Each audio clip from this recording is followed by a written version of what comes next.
Hey, let's get started. Hello there, Elric. I hope you saw the the live pour of the booze for the Boozinate. You are indeed first, and you did indeed beat Shipwreck.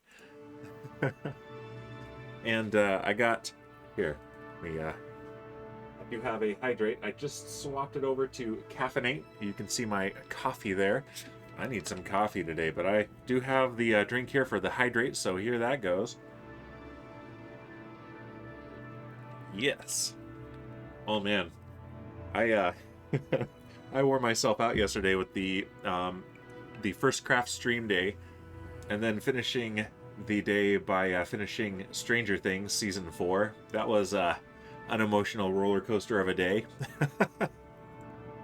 Yeah, woke up feeling like I was hungover, and it was not from alcohol. It was from just the pure adrenaline crash. So, yeah, that was a thing. But yeah, hello, Elric. Let's take down the starting soon screen here, and let's jump into some Kerbal Space Program.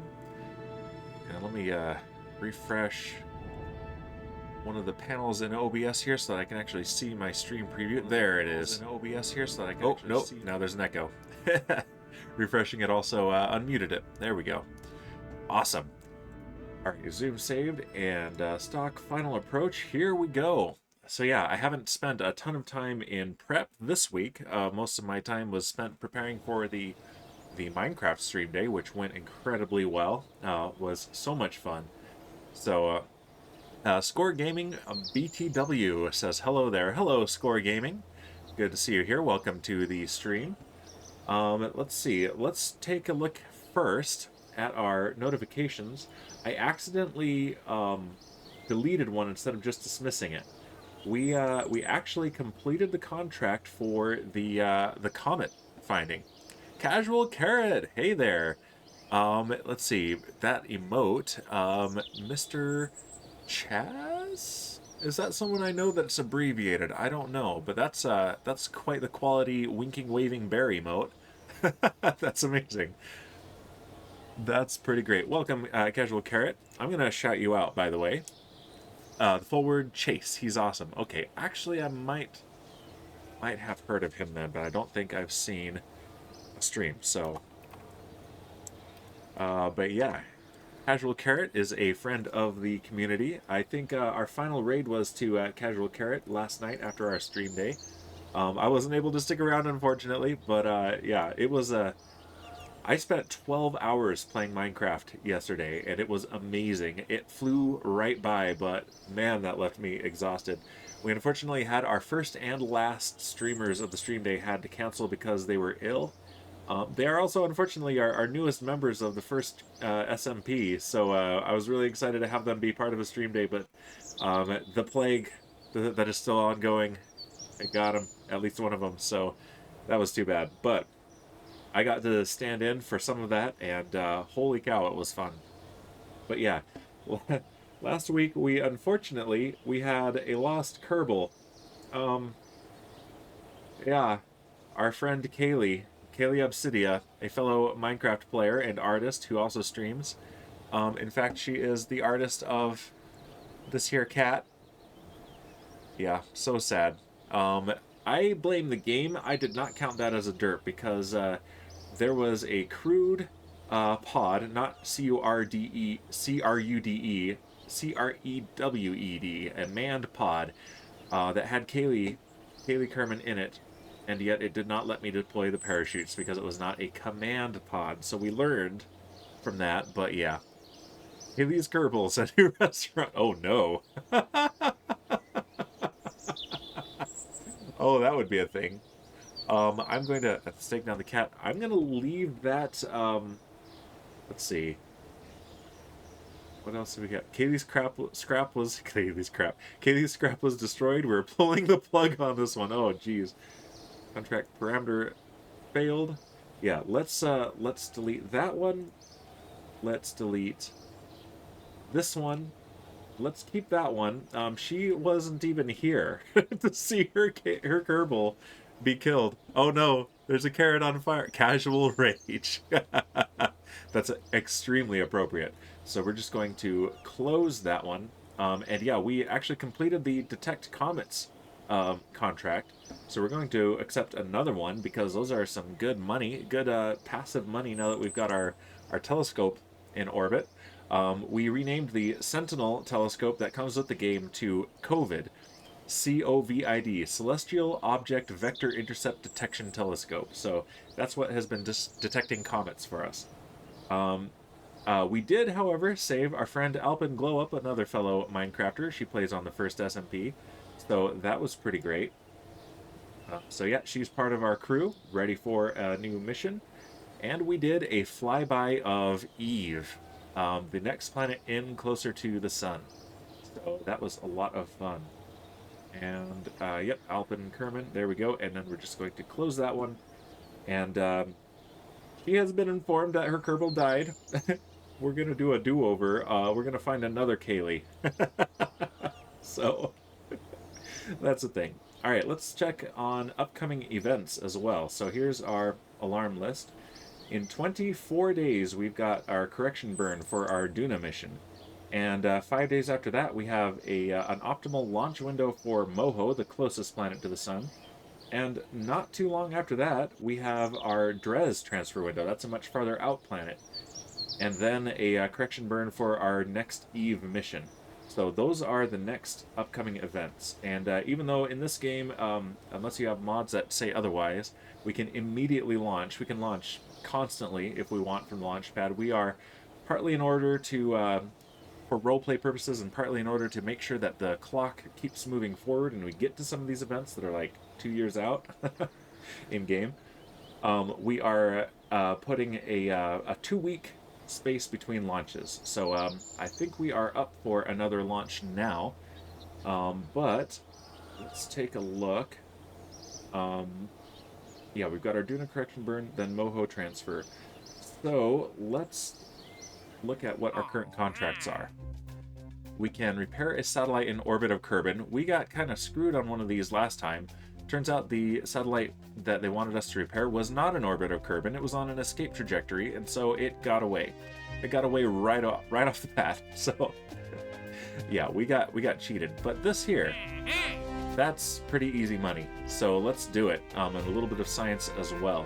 So yeah, we already have our Sentinel infrared telescope, which we renamed the COVID infrared telescope. Yeah, the mapping process will happen passively over a length of time as long as any active Sentinels are operating, and we have one. They do not need to be newly launched. That's unique to these contracts. And so yeah, we have a telescope in orbit, and it will discover 3 comets over time, so let's take it. And let's not worry about... Maybe let's worry about this one. Look how much money. That's... With the advance, that is nearly 1 million Spaceos. Okay, let's see. Last year, Goliath National Product successfully landed a rover on a distant body. Not that distant, it's just the moon. It's embarrassing to admit this, but our shipping manifest got a little screwed up. The rover mission we recently sent turned out to be missing a few key parts in its construction. Never happened to me.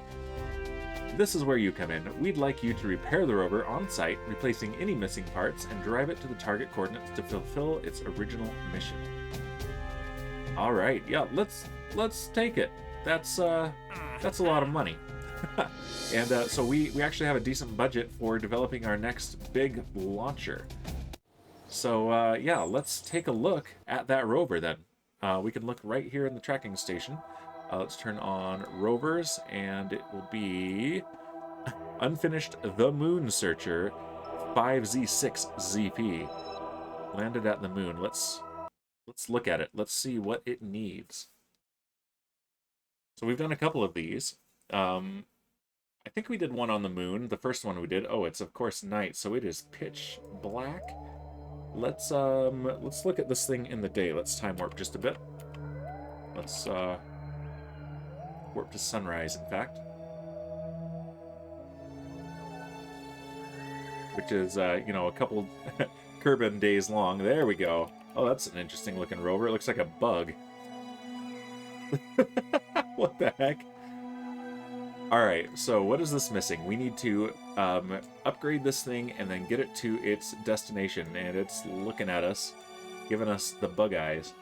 It's got no electric charge.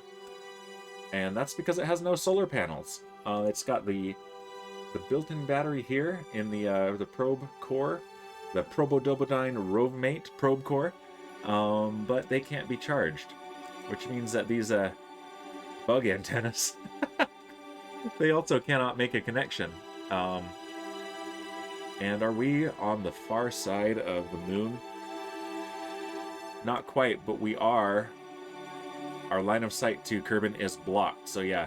Even so, we wouldn't have any connection if not for our comm net. So we have some satellites in orbit that we can relay the signal through. It's not showing a connection now because it's got no electric charge to make a connection. Way to go, Goliath Industries. But I think, oh, we've got a science experiment on there. Maybe we can get some science out of this too. And so we need to repair this, and then we need to move it just a short distance to the south, it looks like. Okay, there's the Piglet rover. Who's aboard that? Is that still Shipwreck and Pro Kitman? Let's check on them. And see, this might be too long a drive to do in a stream, so we might do it a different way. But yeah, it's still night over here. And yeah, we've got Shipwreck Kerman and Kit Kerman. Those are also redeemed by members of the first SMP, so named for them. And Shipwreck is an engineer, so he can do some repairs to that rover, and Kit is a scientist. And let's take a look. If we activate navigation on this thing, set as target, how far away is it? Look at target. It's really far away. Oh, okay, 129 kilometers. Yeah, we're not going to drive there. Not on stream. So, means we need to send something to land. Alright, so let's go back to the Space Center. And let's design a mission to go land at that rover. And let's choose someone. Also, speaking of Kerbals, one that Twiglet redeemed, Kefri Bezos, we have decided to blame him for Kaylee's demise, and it's not the first time that he has caused an issue, so we're probably going to banish him to deep space. We may or may not do that today. Let's see. But, let's see, we need to... Let's make a new lander. Love the stories of Schedule Carrot. Yeah, typically when a disaster happens, even if it's a bug in the game, we like going with it. It's fun. Alright, we can do the Mark 1 lander can or the Mark 2 lander can. We have some new parts, so let's design a bigger lander, and this can carry 2 Kerbals. And the first 2 in the list, Tizon and Lindsay, have decided they want to be aboard, but no, we want someone else. So rather than hire Kerbals, which costs an insane amount of money, especially the more you get, we've been doing the rescue contract, which gives us Kerbals not just for free, but pays us to rescue them, and then they're part of our crew. So yeah, ones that are not out in space on assignment, redeemed by viewers: Alpin, Jordan, Oscar, Danbear Derp, Elric, who's here. He redeemed Oscar, that's his cat, Danbear Derp, Danbear Piglet, and Danbear Hoglet. Elon Musk is another one of Twiglet's. Burke is one that Shipwreck did. Captain Kungbal Spacey Kerman. So a friend of ours, King Kung from Malaysia, whom I played with on the Still Alive SMP Minecraft, he redeemed him, and we have, I've been hoping that he's going to have a chance to come stop by so that we can do some stunt driving with him, but I'm not sure that his availability is going to allow it, so I'm going to contact him and see if we can just do that, and I can send him the clip. Dear Sage, that's another one of Elric's. Hannibal is our friend Satan. Irvin, I can't remember. Oh, that's not a viewer redeem. That's a naturally named one. So is Genadon. Ripley is one redeemed by Satan. These ones are naturally named ones all the way up to the top. There we go. So yeah, we've got quite the crew. So what we're gonna do, we're gonna send our newest engineer, Alpin Glow Up. And we also want a pilot. Let's send... Who do we want to send? Send an old pilot. Tizon wanted to go. Let's send Danbear Derp and hope that we don't have an actual derp on mission. Alright, so let's build this lander. So we have our crew capsule, and we have some space. If we open the doors of the service bays here, we can put some stuff in there. But also we need a fuel tank, and we have some nice big ones now. I don't think that's the biggest one I've got. That one's way too big. Alright, let's do that one. That is pretty good, and that holds quite a lot of fuel, so if we put some small engines... this mod, the Kerbal Engineer, helps us with some of the stats. So let's change our reference to the moon, which is our target for landing. So now we can see what our thrust-weight ratio, our delta V, etc. are going to be while landing on the moon. So engines. This is a nice and efficient one. And it's also small and lightweight, which is important. It's even more efficient. The 60 kilonewtons of thrust versus 20.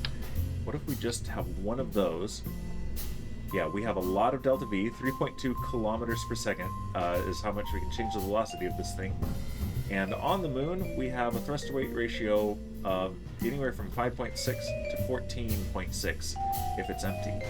So that will be plenty for landing on the moon. It's going to go down as we add parts, but that should be plenty. So as long as we don't need to use any of this in getting there, we can use this for landing and then taking back off. So let's go ahead and add our landing gear. Let's do the heavy landing struts. And let's not block that there. So we want 4 of these, like that. We've got lots of clearance down there, so that's good. There's our window. And we don't necessarily need a ladder because they'll have rocket jetpacks, but let's put one on anyway. And that's under structural or utility? Under utility. Let's see, yes. That's the tiny one. Or is this the tiny one? Yeah, that's the tiny one. We don't want the tiniest one. Do this one, and we only need one of these. Extend the ladder. It's pretty good. Let's angle it just slightly.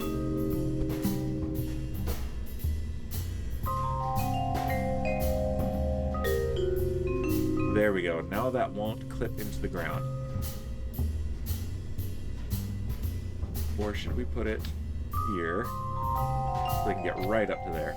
Yeah, let's do that and angle it just a bit lower. Yeah, that's better. I like that better. And retract. Okay, I like that. Now we need some of the utility stuff. We definitely want some batteries. Let's put 2 batteries in. One on each side. Let's do some monopropellant for some reaction control thrusters. That holds 20 monopropellant. That will be fine. In fact, we can put these here on the bottom. Like that.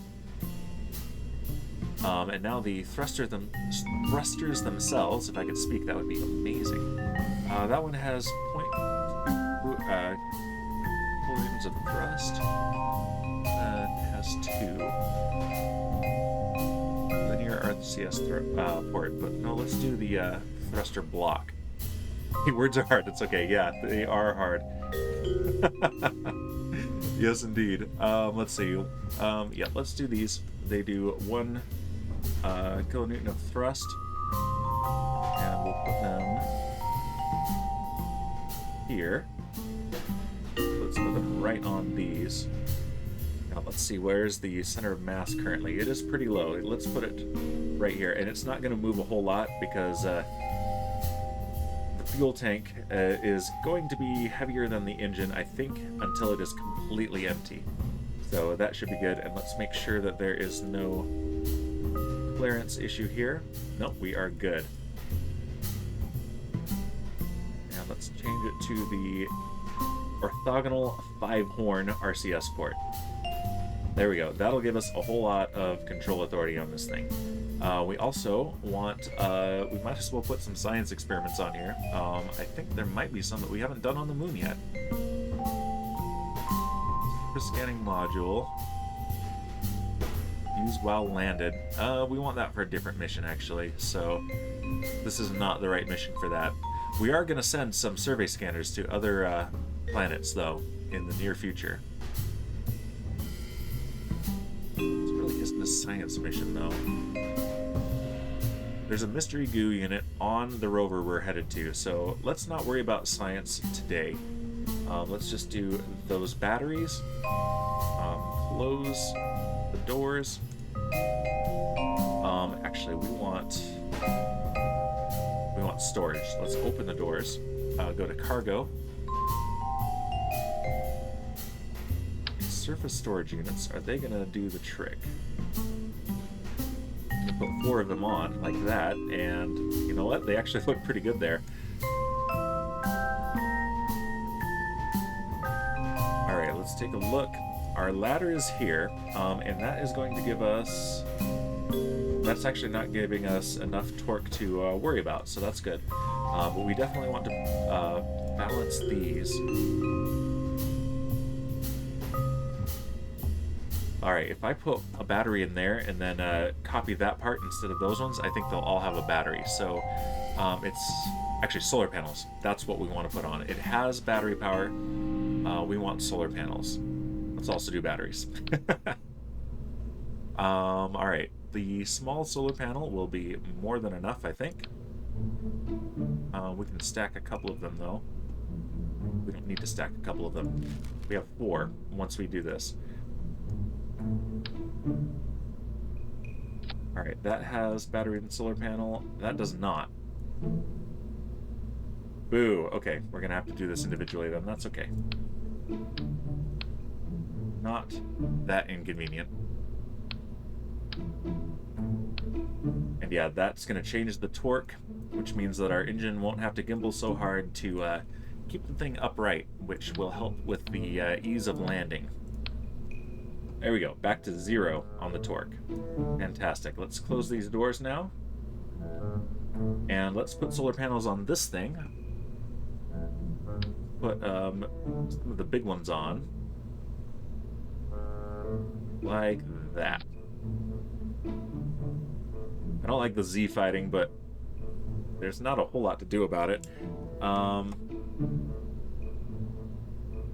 guess I could do it this way. Let's do... 2-way symmetry.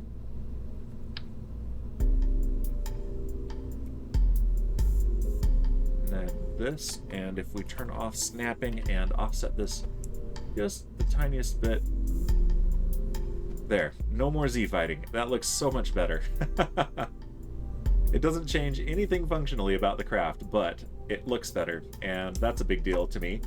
And I think the last thing we need before our final check is lights, landing lights. Let's do our spotlights, and let's put them on the, let's turn snapping back on, and put them on the RCS tanks. Like that. Beautiful. Retract the landing legs. Oh, that's actually really cool. They snap right onto the storage pods. That looks like really good design, and it's purely unintentional. All right, and let's name this. How many moonlanders have we made? Do we have a Moonlander 2.0? Let's find out. Apparently not. We might have a Moonlander 2. We haven't designed one of these in a while, so that's interesting. All right, so this thing will have 2.4 kilometers per second of delta V now that we've added all this stuff. 4.7 almost, and up to 9.5 thrust to weight ratio. That is plenty. If it's below 1, then we cannot go upwards or slow down enough. So that is more than enough. for landing on the moon. And let's just real quick, let's look at the wiki, the Delta V map, and what does this recommend? For landing on the moon, 580, so we have plenty of margin there. So I think that will do. So now we just need to get this thing there. So let's take a look at the our medium launch vehicle. It should be fine. Is it big enough? Yes, it is. Okay, the Arcus 2 medium launch vehicle. Complete with upper stage, so let's attach this thing to the lander. And we don't need such a huge fairing. So it needs to be a little bit wider and a little bit shorter.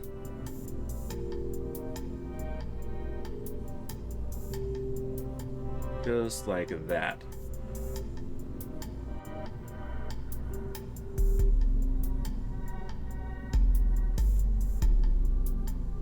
There we go. A little egg. Alright, and yeah, we have landing gear, we have maneuvering thrusters, we have our cargo, we have batteries, we have fuel for the maneuvering thrusters and for the main thruster. We have our crew, Alpin Glow Up and Dan Bear Derp. We have lights and we have solar panels. Okay, so I think we've got a good lander here. And that's a decoupler. Excellent. And yeah, total we have 7.5 kilometers per second of delta V. That is oh, of course we have a huge thrust rate ratio. Now we need to change this to Kerbal. That's a whole lot more reasonable, 1.5, and we want to give it a little boost actually so that we don't lose so much to drag.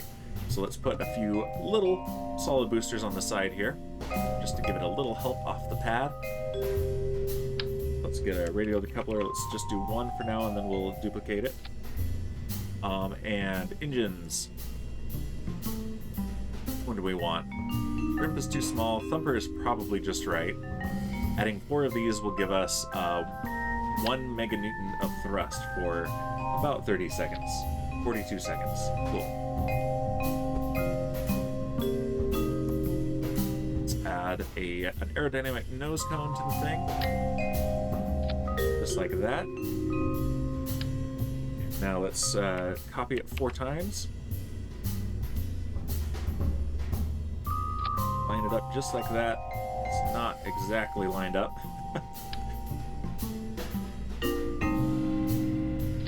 There we go.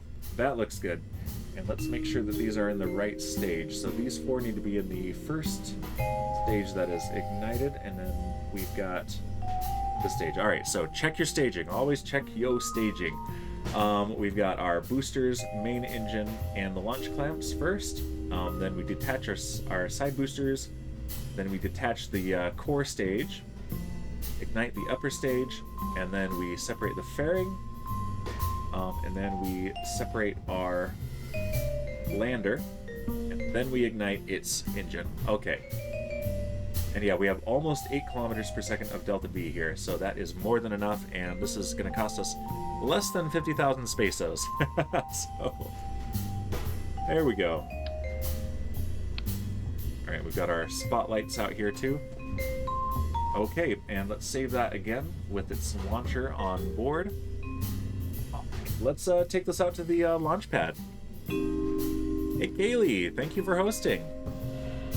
Now that Kaylee's here. Oh, there's my wife. The Princess Me, redeeming Boozinate. Here we go.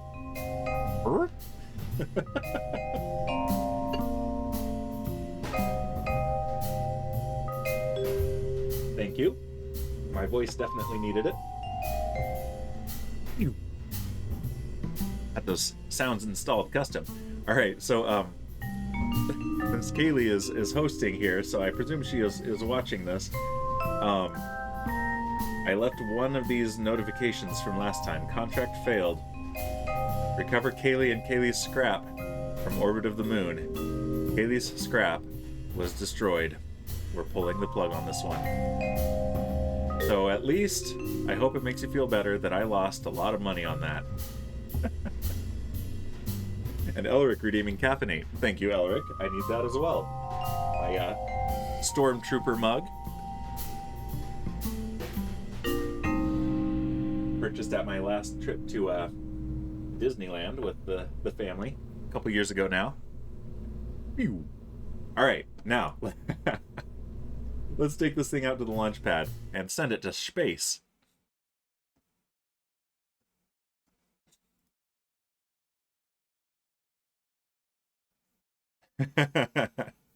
Daniel Ursa pork.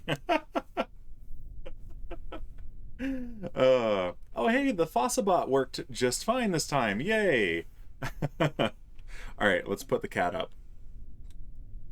There we go. We do not need the flight manager for recoverable stages to be armed. I had that on because I was testing some stuff for a potential future launcher, but it's going to need a whole lot more work. So let's turn on the MechJeb flight recorder. Kaylee says, I could have put more energy into coming up with non-English synonyms. Low energy, minimum effort. That's all right. All right, altitude. Oh, that's right. Dan Bear Derp has a rather dashing mustache and beard. Acceleration and dynamic pressure. Those are the three things that we want to watch on our graphs. So let's do our final checklist. Let's choose somewhere to watch the launch from. Let's go back to our favorite spot up on top of the vehicle assembly building. Camera tools, set target to there, and set position to in front of the helipad. Kaylee says, I'm cleaning my house. Got peeps coming over for the fireworks tonight. Ooh, I need to go buy some fireworks. All right. The trade-off for waiting until the last second is that there's less selection, but better prices. So it works. All right, let's watch from on top of the vehicle assembly building with our camera tools mod. And throttle up. Stability assist is on. And staging looks good. And we are go for launch in 5, 4, 3, 2, 1. And liftoff of the Arcus 2 medium launch vehicle carrying Alpin Kerman and Dan Bear Derp Kerman to the moon to repair a lander. The vehicle is pitching downrange. Dan Bear Derp at the controls. Oh, we got a nice look at the sun there, super zoomed in.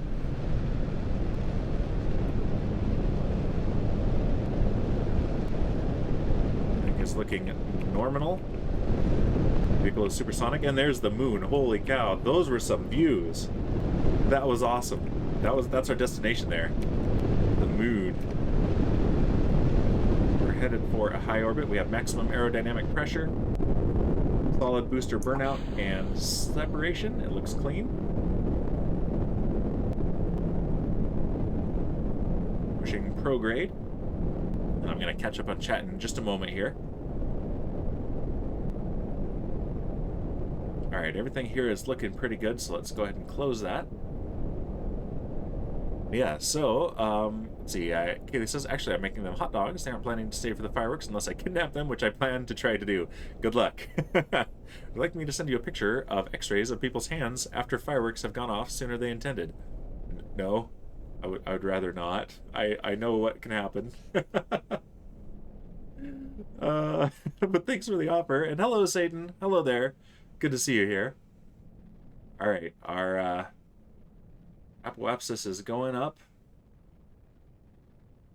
150 kilometers.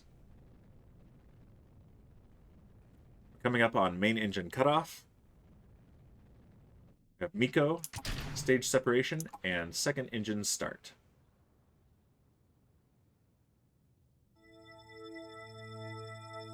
And we have fairing separation confirmed, and there's the moon again. Oh my.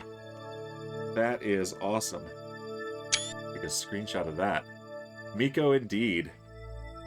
Alright, second engine cutoff. Holy cow, that's one of the best views we've had in this game. Jeez. Someone knows a thing or two about rocket launches. Is it casual carrot? Because it sounds like you do.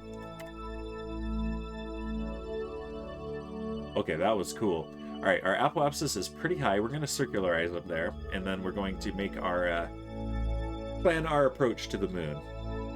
Have you ever played this game, or are you familiar with it, Casual Carrot? I'm curious. I know you did, Casual Carrot. How's Hannibal? Hannibal is doing well. He is enjoying a bit of time off on Kerbin. Unlike Kaylee Kerman, too soon, Dan, he is alive. So, yeah, he's waiting his next assignment. So, but we're nearly at a stage in this game where we can start sending crewed launches to other planets. So, he might get some serious excitement in the near future. Familiar a bit, says Casual Carrot. Haven't played. Awesome. Yeah, this game is about as old as Minecraft, and with Minecraft, it's my two favorite games of all time that I've spent by far the most time in. Alright, we're coming up on our apoapsis, our highest point in our parabolic arc. And then we need to ignite the second engine again and circularize our orbit. Alright, at about 20 seconds to apoapsis, I'm going to start the engine again. 5, 4, 3, 2, 1, and second engine start. I've got plenty of mods installed, Casual Carrot, but they generally do not actually affect the gameplay, or at least if they do, I'm not using those features. They're primarily visual mods and some quality of life mods, like the Kerbal Engineer, the MechJeb graphs. There is an autopilot in MechJeb that at some point we'll use, because honestly it's more realistic for spaceflight than flying these things manually. Even back in the Apollo era. So, yeah, there's no way they would have actually had someone at the controls for that entire launch. That would have been completely computer controlled. But yeah, this beautiful plume here is not the stock plume.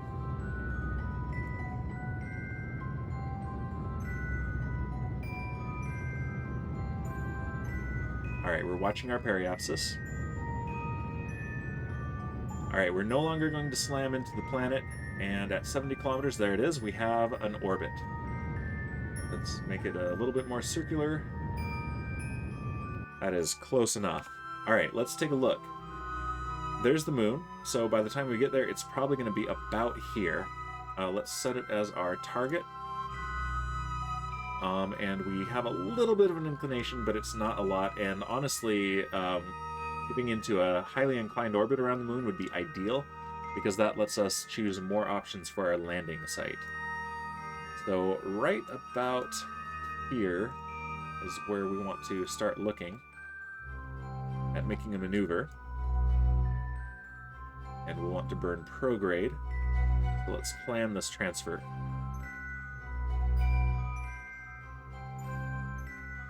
And look at that. It's like I've gone to the moon a few times or something. Yeah, and we have a little bit of an inclination there. We want a more, actually. Let's go to here. And that gives us a nice high periapsis, so for not a whole lot of fuel expenditure, we can do plenty to change our orbit. So let's just do that. That's only 730 meters per second. That's about half of what we have left in this stage, our transfer stage. So we should be able to, fingers crossed, not what an astronaut wants to hear from mission control, but fingers crossed, we want to, oh no, we're going to have Pee-wee Kerman. Oh, Satan, that's brilliant. Okay, well. Yes, you did add to. That is truly brilliant. All right, a future Kerbal rescue will be Pee-wee Kerman. Now, should Pee-wee Kerman be a pilot, an engineer, or a scientist? Oh boy. Oh, I'm excited for that one. All right. So yeah, that's half of what we have available here, and the rest should be able to get us to choose our landing site, and then we use our final stage, our lander stage, to do the landing, and then should be able to take off as well. So, but then we're probably going to be doing a pickup with our passenger craft. Pilot, okay. Is Kaylee Kerman alive or dead?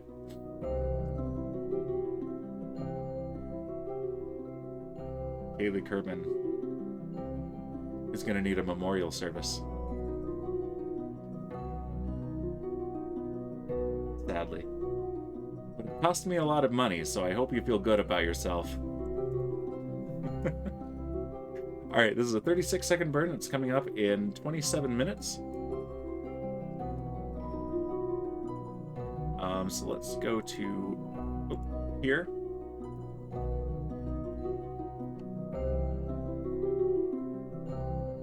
But I think Kaylee might have an evil twin that we can rescue. So that's probably what's going to happen. Evil twin. Alright, if we point prograde, we'll be pretty close to this maneuver marker on the nav ball.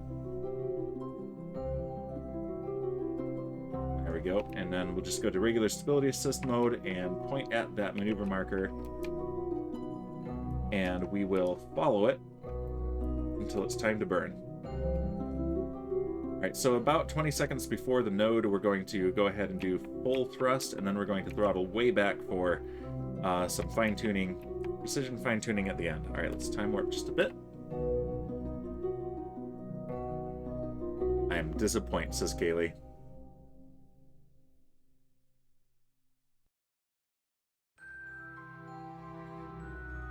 Alright, 1 minute to the maneuver node. Alright, slowing down to real time. Alright, we'll start our burn in 5, 4, 3, 2, 1, and engine start.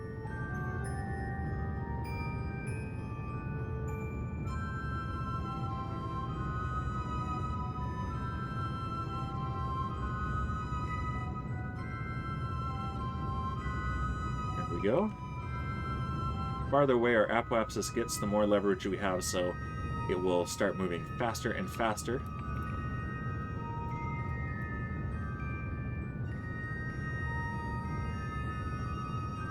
Okay, let's throttle way down for some precision here. About 25% thrust. We'll just point prograde here.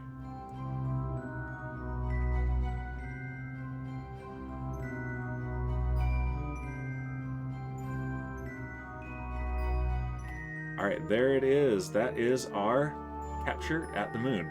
And we're going to have a 1.5 million meter, or megameter, we should use more often, periapsis. And that's our closest approach, and then we will burn retrograde for our capture. And we should really refuel the nearby fuel tank at some point. NFT station has been sitting derelict for quite some time. Alright, let's, this will take 5 hours to get there. Let's time warp a bit.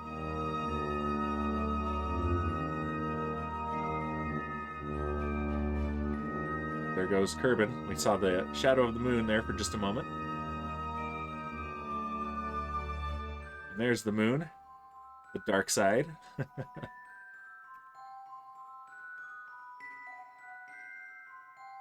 And let's time warp a little bit more. In 30 minutes, we will be in the moon's sphere of influence.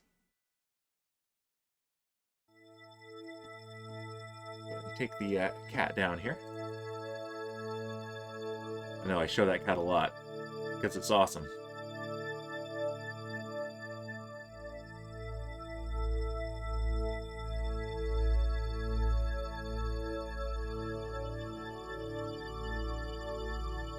And here we go. We are in the moon's sphere of influence. So let's do a maneuver here.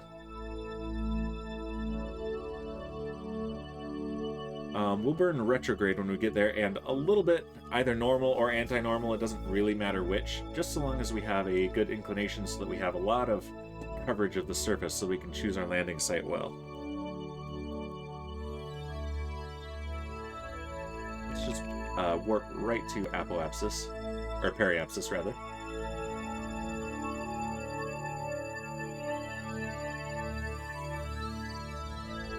There we go. Alright, stability assist mode, so we can point retrograde And let's point a little bit towards normal. So to the north. Full thrust.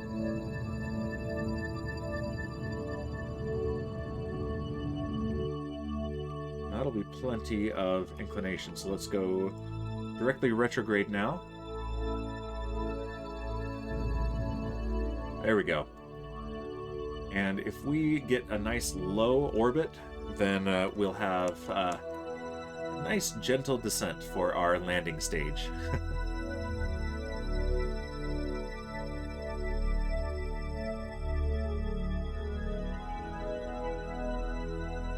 500 kilometers.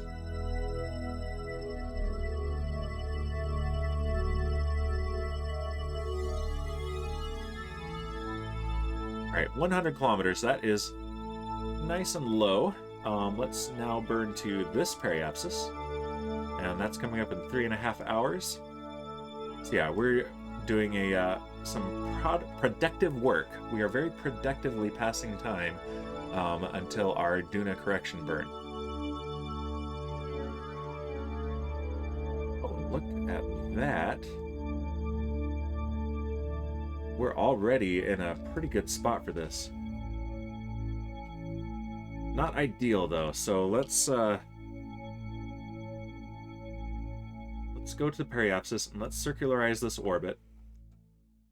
And then we're probably gonna spend some time in orbit until we can come down directly on top of the lander, or close to it.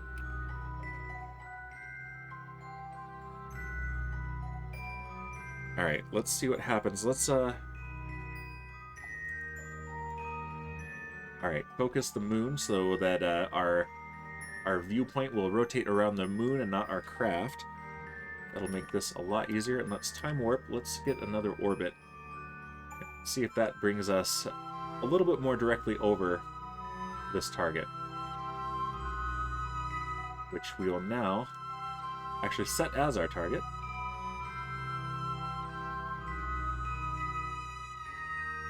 Yeah, it looks like maybe a couple orbits and we might be directly overhead.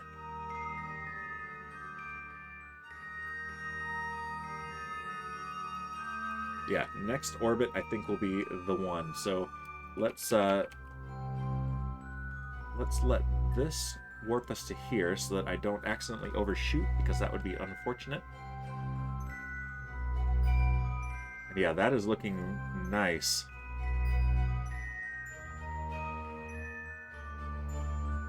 Alright, point retrograde, and let's slow down. Let's switch to surface mode, so we can come to a full stop relative to the surface, a point on the surface.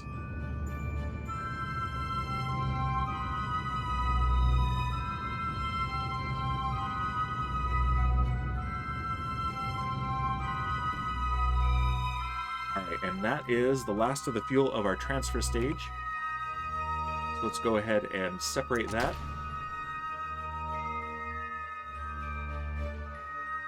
Throttle down and start up that engine.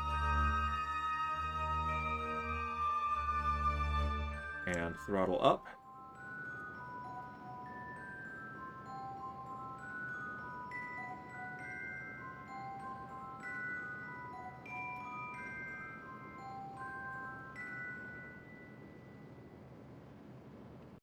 Alright, now we are going to be descending pretty much directly onto this. So we still have a parabolic arc, so we're coming down this way, but by the time we land, this point on the moon's surface will have rotated to underneath us.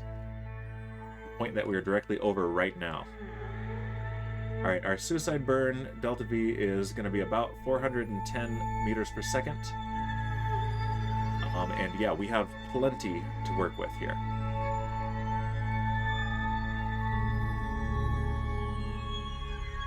Alright, so if we time warp a few minutes...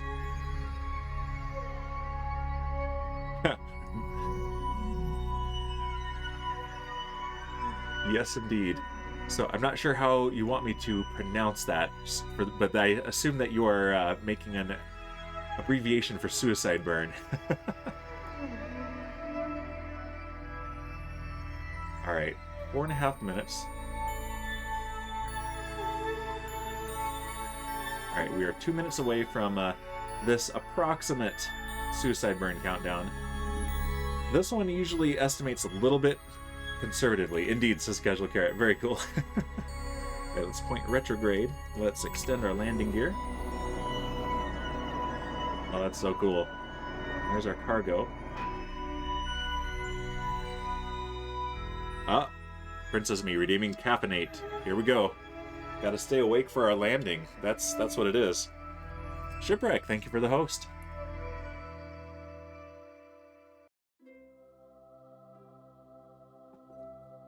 Excellento. And Shipwreck with the boozinate. Here we go. Don't drink and land on the moon, kids. And the obligatory shout out for pizza.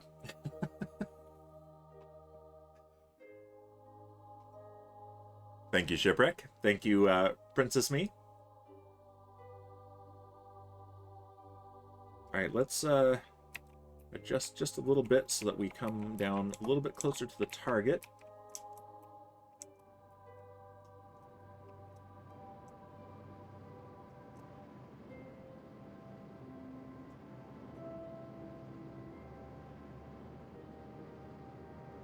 There we go. And we're coming up about 30 seconds from our suicide burn. Kaylee says, did you see my host? Only asking because I wasn't here to see whether it worked. It did work, and I did shout it out, and thank you very much. Very appreciated, Kaylee. In fact, I showed off that that notification then, too. But I guess you probably weren't able to see that either. So, alright. Let's not bleed off all the speed on a suicide burn. Let's bleed off a little bit right now. Let's point directly up and full throttle.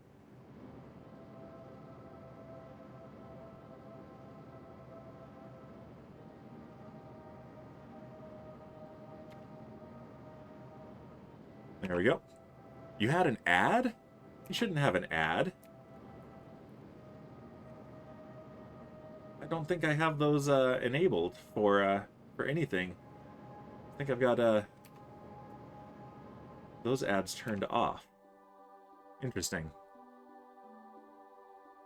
The second Simon said, "You're already hosting, so okay then." So that's extra unfair because Kaylee has given a lot of gift subs in this channel. So you got an ad too. Aren't you subbed too? I think you guys are. So what's going on there, Twitch? You trying out something new on me?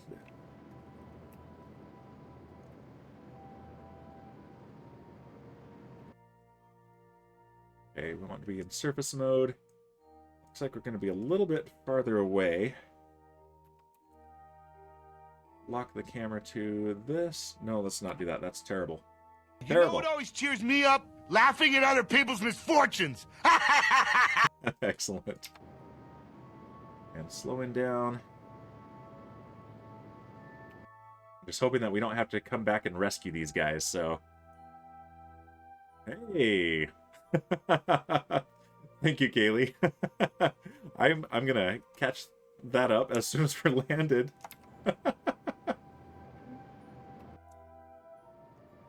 Alright, let's slow down. We're going about 4.5 meters per second. Turn on our landing lights. There we go. And the crowd goes wild. Yay! That's amazing. Alright, yes, I'm going to read all those out as soon as we're safely on the floor. On the ground. On the floor. Jeez, Dan. Alright, 3 meters per second and slowing down. Very gently here.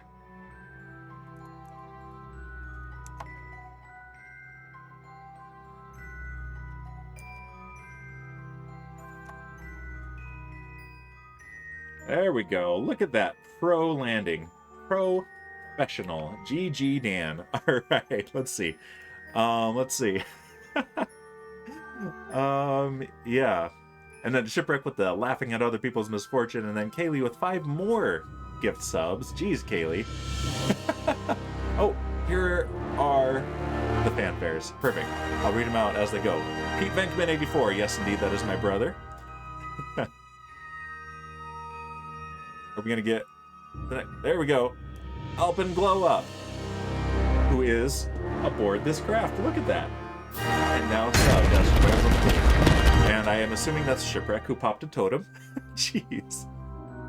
Alright, who's it gonna... Fanfare next. Dill, yes, our friend Dill. Gifted a sub from Kaylee Obsidia. Let's see. Who's next? Who's next? It's Bruge, another friend of the community. Once again, thank you, Kaylee. And finally,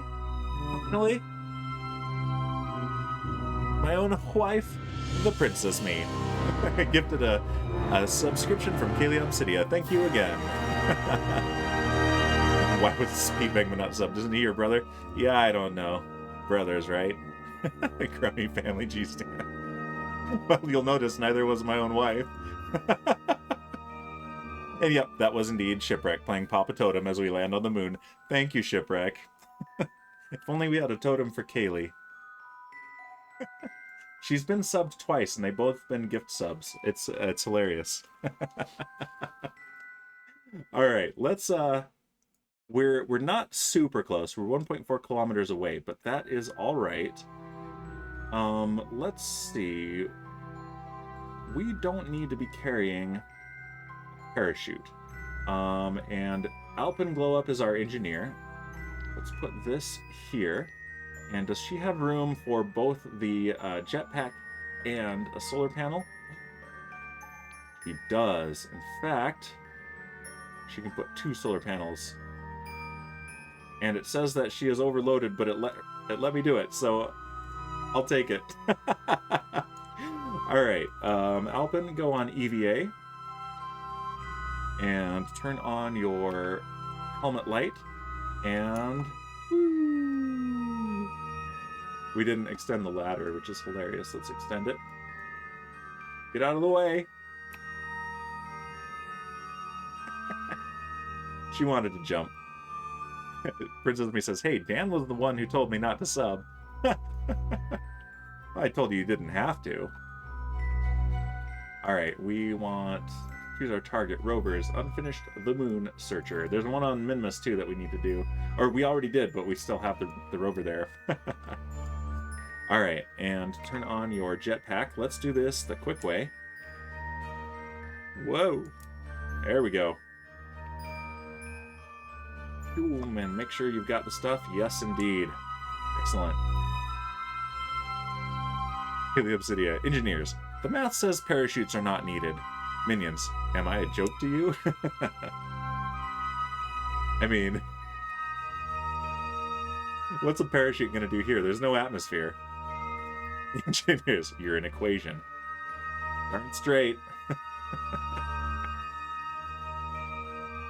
Speaking of minions and henchmen, let's keep an eye on the fuel here. I got my my Johnny Vindicator into my cow farm, so I've got a butcher. I just really wish that I could have a villager feed the cows for me, because that would be so cool. Have the entire thing automated. I don't know, parachutes are very good things. Here, honestly, they're more of a liability than anything else, because they would be dead weight, so they're not going to help with the mission. Not here. And try deploying a parachute on the moon, and all you've got is a bunch of cables and cloth that will be in the way and not slowing your fall at all. So, yeah. Some engineer you are, Kaylee. Who gave you a space degree? Alright, there's our unfinished rover that Goliath Industries have asked us to repair for them. And Alpen Glow Up is going to do the job. And it looks like a bug. Alright. Go ahead and stand on it. There we go. Landed right on the eyeball. Oh, it's moving. There we go. Let's get a screenshot. Let's aim the camera here. There we go. Better screenshot. Why did that move the camera when I took a... Ugh. Aim camera. Try that again. There we go. I don't have a space degree, says Kaylee. Yeah, apparently. Parachutes on the moon. Alright, we need to go into EVA construction mode, where the physics is very likely to get wonky, which is fun. And let's put this thing on like this. There she goes. And one more. Like this. Another screenshot. There we go. And out of EVA construction mode. And then she jumps. Let's reset the camera. There we go. Alright, now we need to get this to its destination. So let's switch. And yay, the batteries are charging. And we need to choose zone 9F34S. Activate navigation. Haley says, damn it, Dan, I'm a mechanical engineer, not a rocket surgeon. Well, you know what Leonard McCoy said about Kaylee Kerman, don't you? It's dead, Jim. Alright, where is... Oh, the brakes are on. Let's turn off the brakes. And hey, this one, unlike the very first one that we moved that needed a complete overhaul, this one at least moves. This is a much better rover. Look at that. Very nice. Let's have some fun with the camera. Clear position, target self. Let's do no, let's not do a flyby. Let's set the position up here at the top of the hill. There we go. There's Alpen Glow up there in the distance.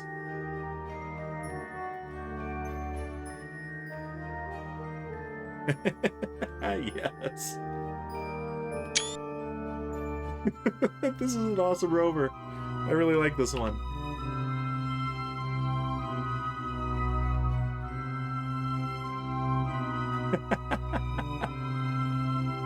Alright, we got a crater over there. We're gonna skirt the rim of it.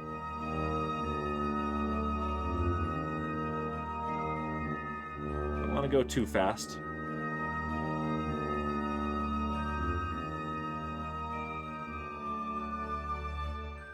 But yeah, gravity is higher here than on Minimus, and there's better traction as well since we're not on ice all the time. So driving around on the moon is actually a lot easier. But still, the last rover that someone asked us to repair simply wouldn't move. We actually had to pick it up and move it. Even after fixing it. It was just such a bad design. But this is great.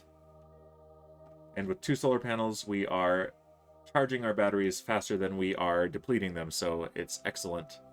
Excellent performance. And how far we have to go? Not too far.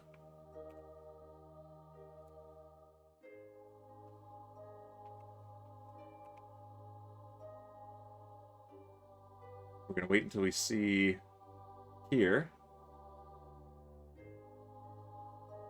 Let's see. Finished construction of a rover on the surface of the moon. We still need to move the rover. And as soon as it says that we have completed this, then we can stop. And we'll be good to go.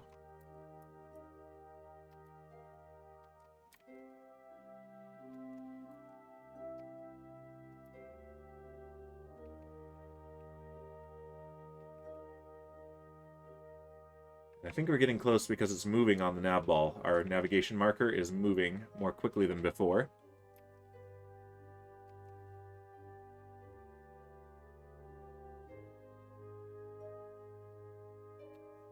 Slow down a little bit before we go downhill. There we go. Yeah, not nearly as airborne. Not that there's air here, as we have previously established, as we would have been on Minmus. Can't zoom in any closer than that.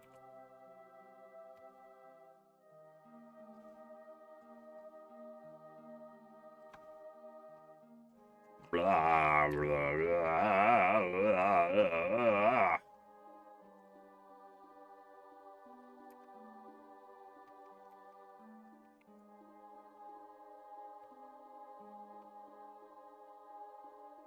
We're in the moon's midlands, and I think I have already done the mystery goo experiment, but we're gonna check anyway, just in case there is a tiny bit of science that we can eke out of this. Every point counts. And I know we were very excited about, or I was, about the fatter fuel tanks that we unlocked last time, but there is one more tier fatter than that, and I think I want that before we make our next heavy launch vehicle, because I can fit more engines on the bottom of it, and it turns out we're going to want that.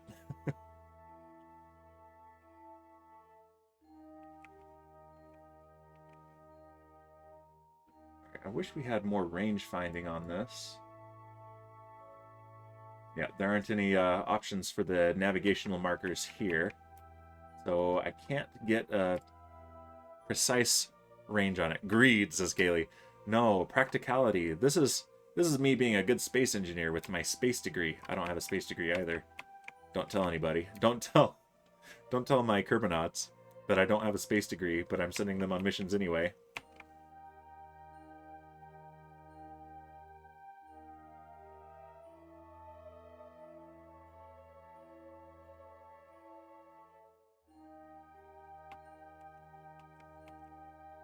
All right.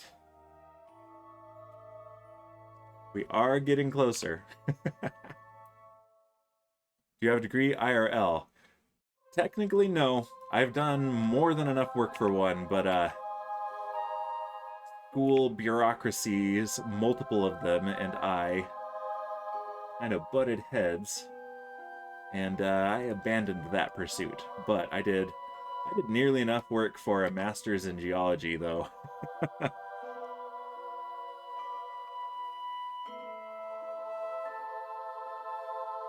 Oh, we're there. And I think it's counting that even though we're still moving, but we're going to hit the e-brake and spin out just for fun. Yeah, there's so much more traction here than on Minmus. There we go. And yeah, that helped us stop quickly. Yeah, let's look at this. Contract complete. Finished construction of a rover on the surface of the moon. Congratulations, thank you for finishing our rover, and they sure did pay me a lot for that. Okay, this says, I did all my classes and had to finish my thesis, got laid off, and it took another 5 years. I feel that.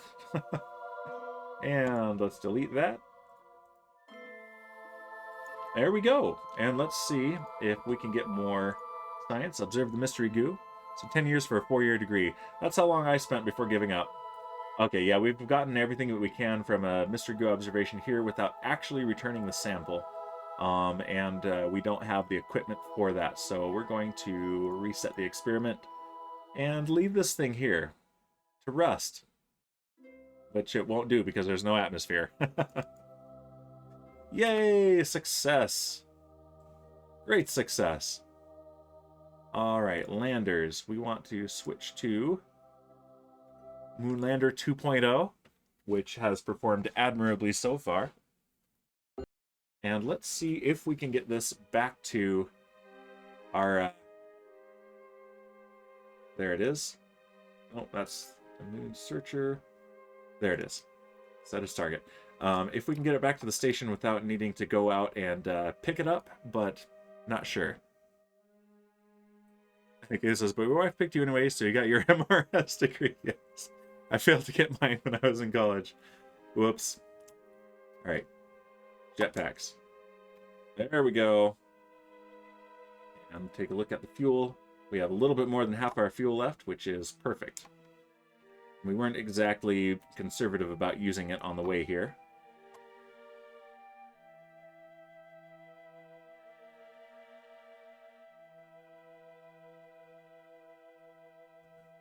Look at that excited Kerbal. After a very successful repair mission. Alright, let's keep some altitude, and then we'll slow down as we get close.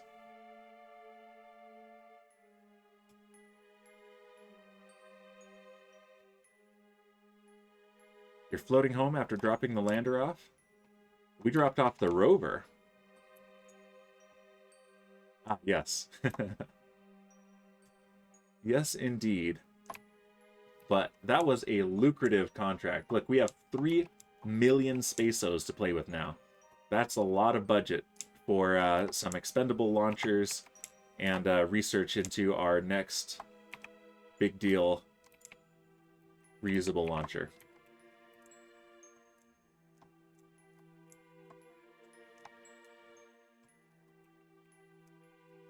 There we go. Let's activate her helmet camera. Oh, she is shaking. Whoa. Okay. Do you wanna maybe turn right instead of well, or we could jump. All right, let's not use the first person view. Oh.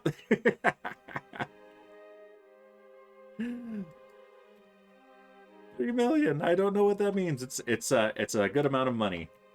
Spaceos is my name for the in-game currency. They just call it funds, which I find quite boring, but since it's space and the software company is from Mexico, I find it a missed opportunity to call the currency Spaceos.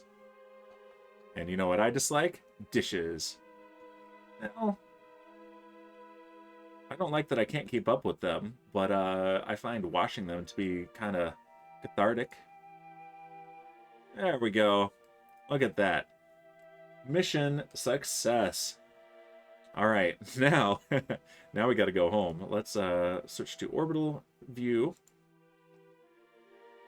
And all right, our engine is already active. We just need to get off the ground and point east and get an orbit. I have a dishwasher.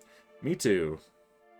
But, you know, rinsing them and loading them and, you know, cleaning all the encrusted stuff that the kids didn't wash off.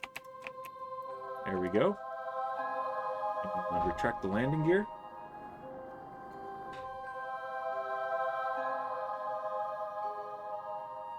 Look at that. That is an excellent tin can. Your dishwasher's named Dan. It's not my 2 hands. You know, our dishwasher doesn't have a name.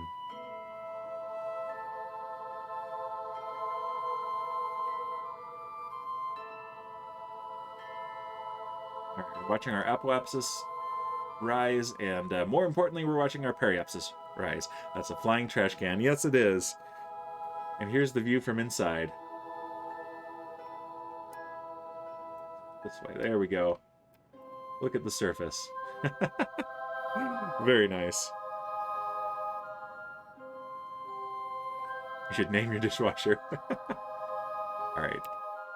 100 kilometer apoapsis, that's pretty good. Let's go ahead and time warp to it. We have 1 kilometer per second to play with, so hopefully we can get all the way back to the station, but who knows. We haven't used our maneuvering thrusters yet, so we have those that can help if we need.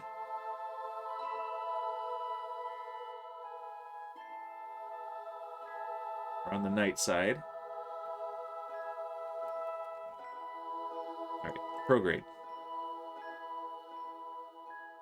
There's Kerbin, our new target. Get right up to apoapsis. And burn. There we go. Nice circular orbit. And since we want to raise our orbit around the moon, but lower our orbit around Kerbin, we want to burn right in between them. So yeah, we're coming around this way. So if we burn this way, it will raise our orbit around the moon, but it will slow us down over Kerbin, so we get a nice efficient maneuver. So let's warp to here. That's 20 minutes away.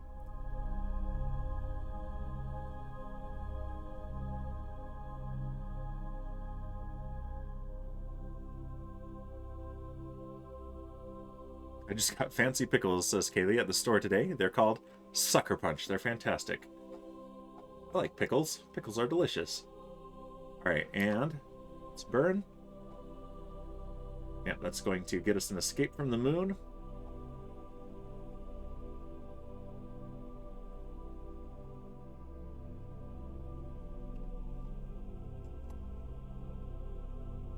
And slow us down and lower our periapsis around Kerbin. If you see them at the store, pick them up. Alright. Next time I see them, if I see them, I'll give them a shot.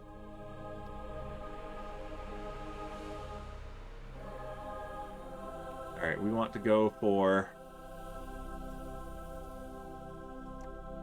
about 150 kilometers. That's about where our station is.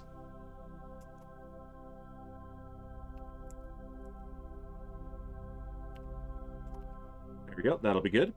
There's an old-timey boxer with a handlebar mustache on the label. I might have seen those, actually.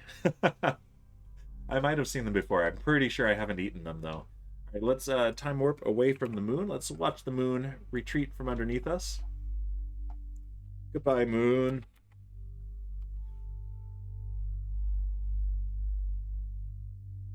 I can recommend, says Kaylee.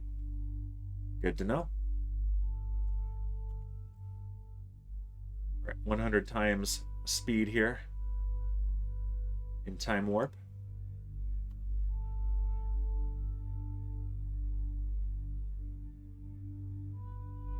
There we go. And now we are in Kerbin's sphere of influence.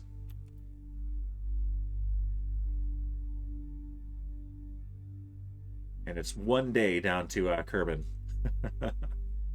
Let's see, I got the kosher dill kind. They're like regular pickles, but turned up to 30. I also got spicy garlic. They are spicy and garlic. I do like spicy pickles. I like spicy bread and butter pickles.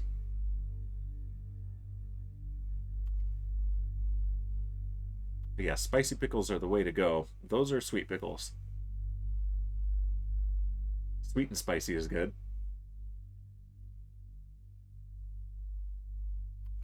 They have those. Very nice. There goes the sun behind Kerbin. Very nice. Look at that view.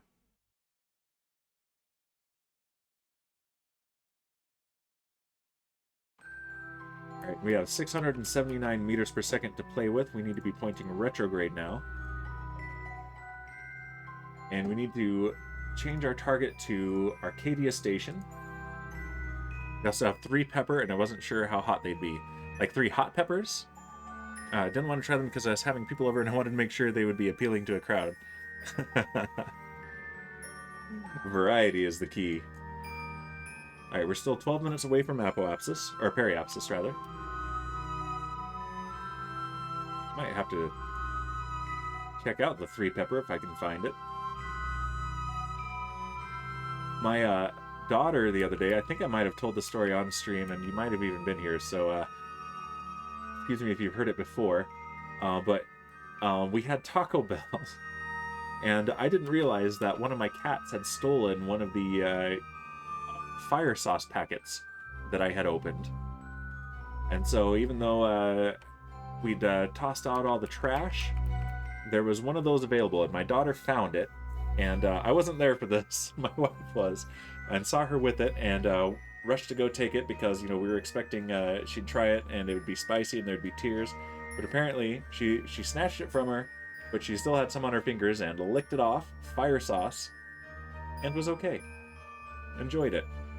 If it had gotten in her eyes, if she'd rubbed her eyes, that would be a different story. But apparently she's okay with some spicy food. Alright, let's lower our apoapsis some. And as we get closer, it's going to start adjusting our estimated approach to the station. This is familiar. We've done this a lot.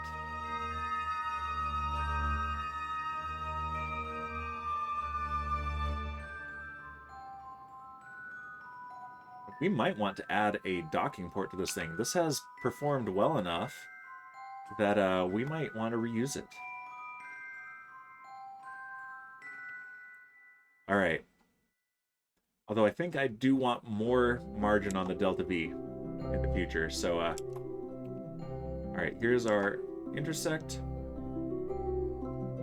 Let's get it nice and close. In fact, let's use our maneuvering thrusters to fine-tune this.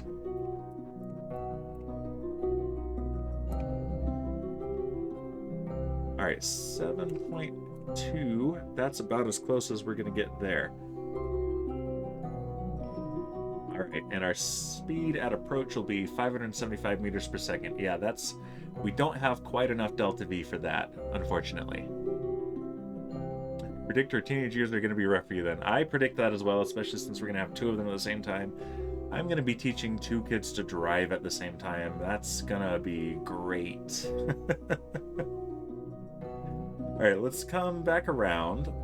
And we very well might need to send something out to grab this.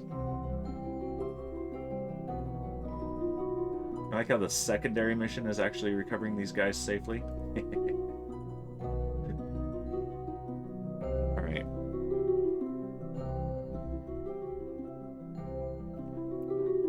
Alright, we can tighten the approach from here.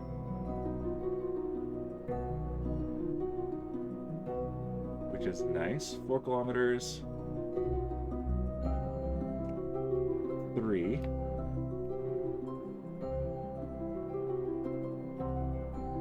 Adjusting the inclination here, and that gets us an impact. We don't actually want that. Let's get a little bit safer distance. Let's go half a kilometer, 500 meters. A 500-meter separation. We'll slow down as much as possible, and then we'll pick it up with the rescue craft.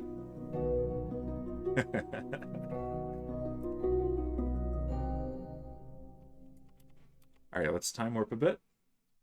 There's the station. We're coming down over the top of it.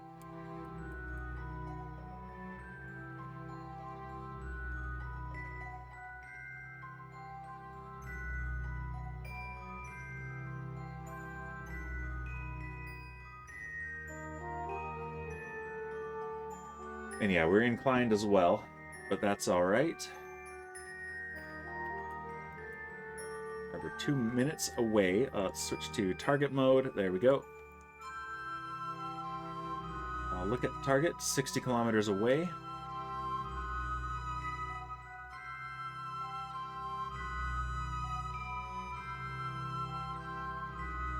Alright, let's get a little bit closer and slow down and then send our rescue craft after it.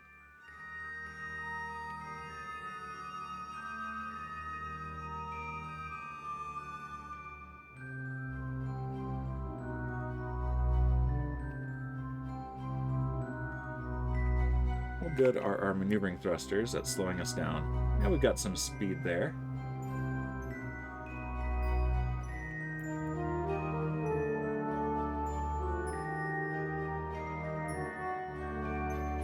There we go.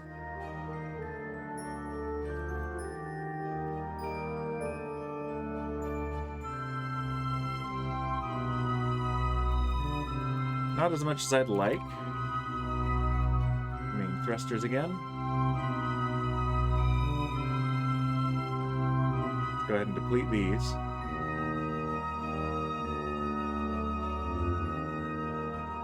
Alright, there we go. And yeah, now it's using our maneuvering thrusters, so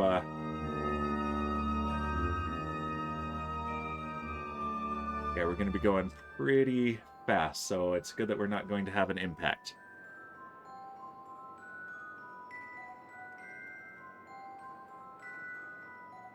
"500 meters away, there we go." That's our closest approach.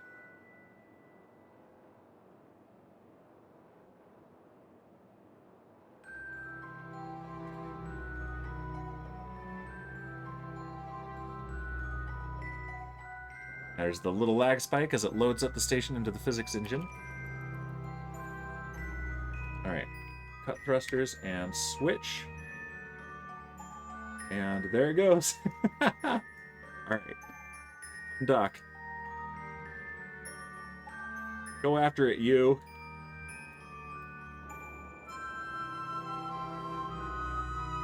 Type selection, landers. Moonlander 2.0.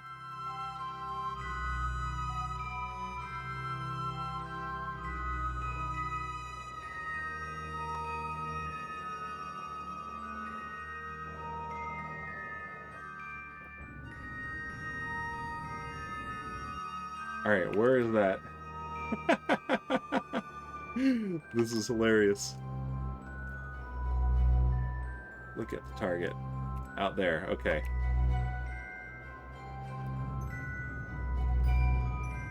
We're gonna have to brute force this thing. Okay, why are we not seeing the target on the nav ball?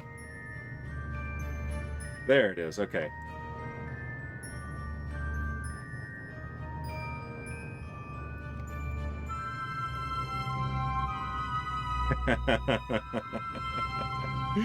This is hilarious. Alright. We're gonna approach within 600 meters of the thing. That's good.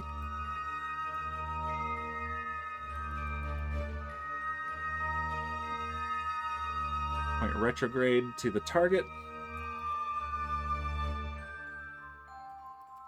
And slow down. Impromptu rescue mission here.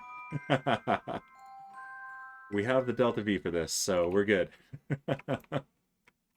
And we made a whole lot of money on this contract, so not bothered by this at all.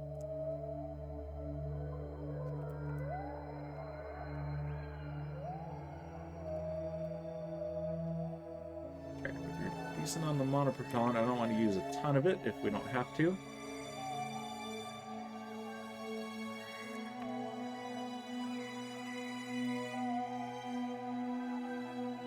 And what's our actual closest approach? I don't think this is accurately... Maybe it is. We're getting closer, though, so...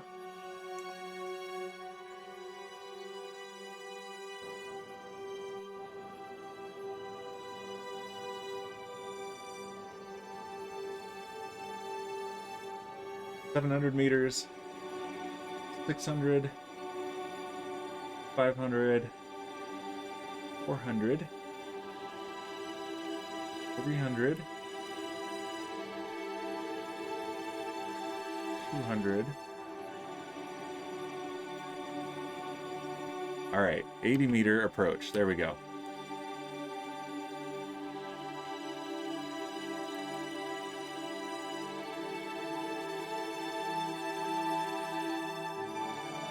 Yeah, definitely want to put a docking port on this thing in the future. This thing is going to be very nice. We're going to give it a little bit bigger fuel tank. And I think we won't need an engine upgrade necessarily, just more Delta V. And we should still have enough thrust-to-weight ratio that we can land on the moon safely. And come all the way back. Alright, let's close that. Sure, we have control from here. Arm it. We're going to grab the thing and bring it back. Or maybe just deorbit it. But later.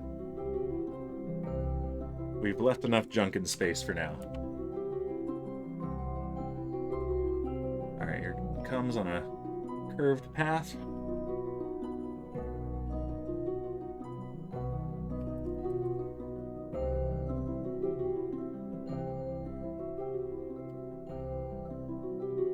Pull up alongside it and come to a stop, and then go and grab it.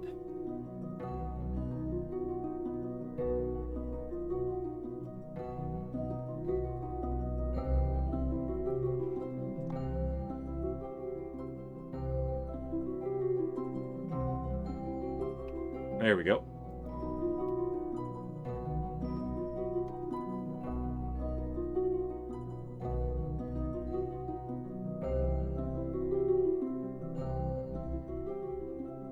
Point it right at the lander. They're like, "Save us! We're stranded! You stranded us! Why did you do this, Dan? Why? Why you do this to us?"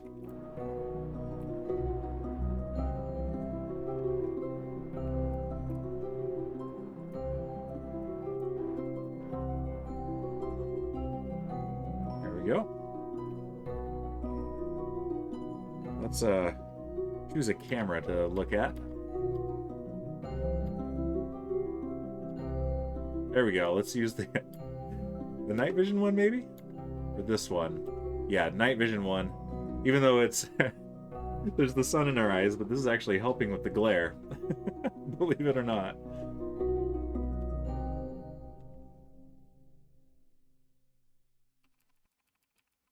And actually, let's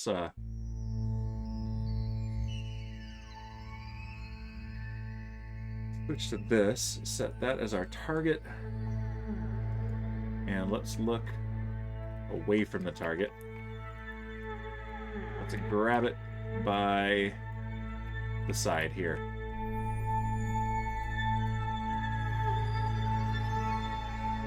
Like that. There we go.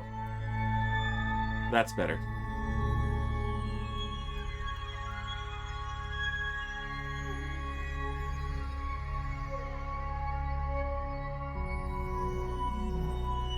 There we go. That's a good view.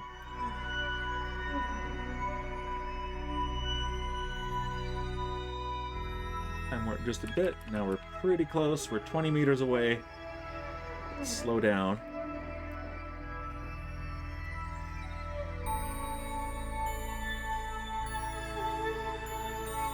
And that's measuring from the center of mass, so we're going to hit it just a bit sooner than that.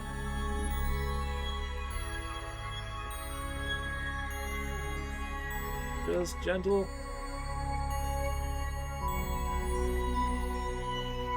And grabbed. Beautiful. All right. Look at that. We grabbed our lander. All right, now let's go back to stations, and Arcadia Station is our target. And we've drifted far from it, so... All right, there is our closest approach. If we add a maneuver there, let's see. We go a few orbits. What happens? 3 orbits.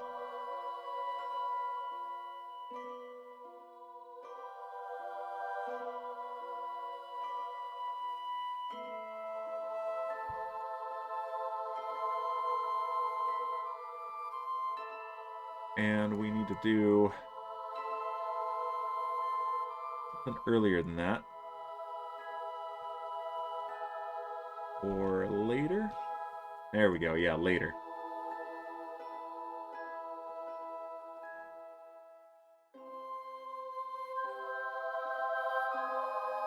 $95, $20, $10.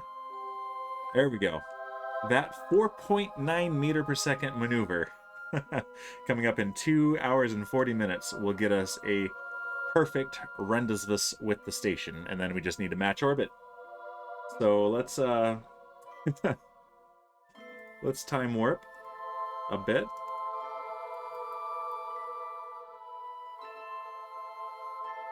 Two hours. 1 hour, 30 minutes.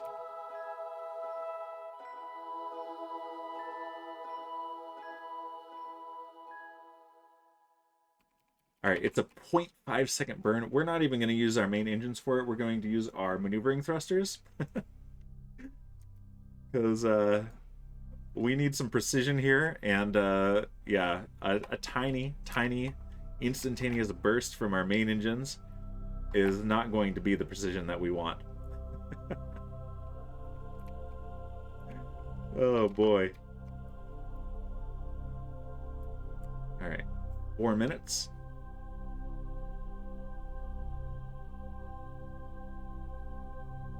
Three,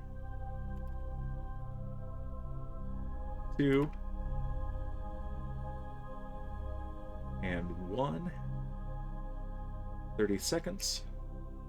Let's come out of time warp. All right. Turn on the maneuvering thrusters and let's do this.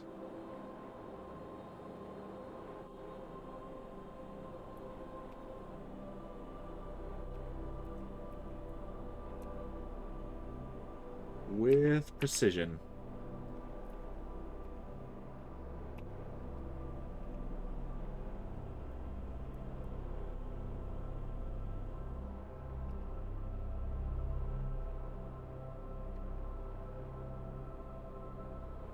There we go. Yep, we've got a 568 meter approach. And when we get there, we're just going to slow down. Off the maneuvering thrusters, that's in 40 minutes, so let's time warp to 5 minutes before it. Give us a little bit of lead time there.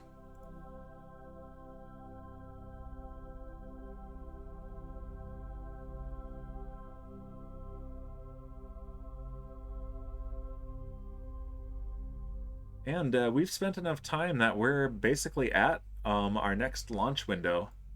We want to do another launch. I think we do. All right, let's get out of map view. There's we're coming up over the Terminator onto the day side. Look at the target. There it is. We're 45 kilometers away. Let's point retrograde to the target.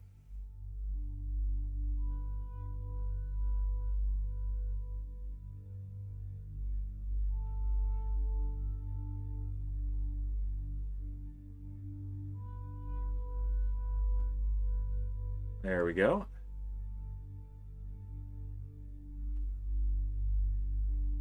And a little bit of time warp.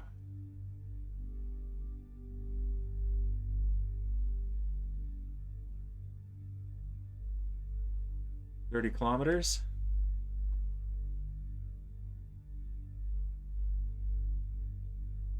"20.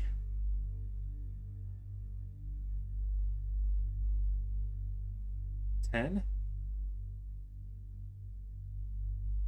All right, let's slow down. We're about to get the lag spike as it loads the station into the physics engine.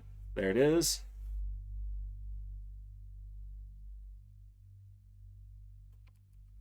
All right, and start the engines. And I think I underestimated again. That's all right. Not by too badly this time. Yeah, I'm still getting used to these lower power, higher efficiency engines. But yeah, actually we barely went past it. 630 meters. That's really good. All right, let's take a look. Point right at our station, and let's go into dock. Another familiar thing, and I'm gonna hit the cough button real quick here.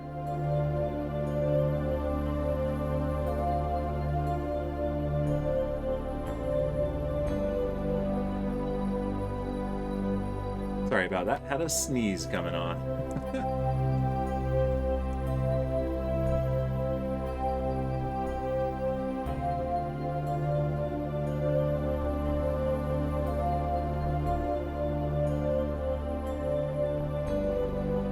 Alright, we're definitely going to want to refuel. We're doing fine on the fuel, but we should top it off while we're here. We still got some in that big fuel tank. We're going to be sending bigger fuel tanks in the near future.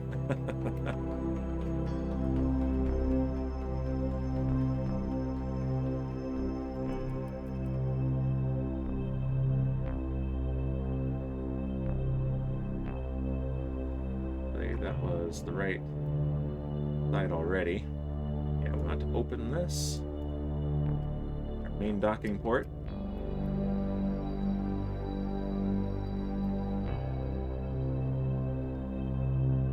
This is a nice approach. I'm very pleased with this.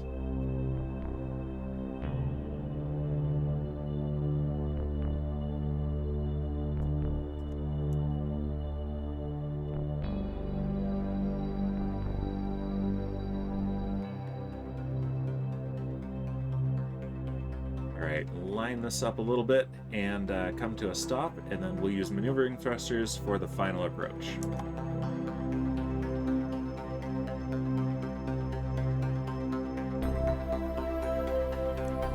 There we go. Alright, so we want to control from here and activate the docking cam. There we go. Maneuvering thrusters on. And let's choose that as our target, that docking port.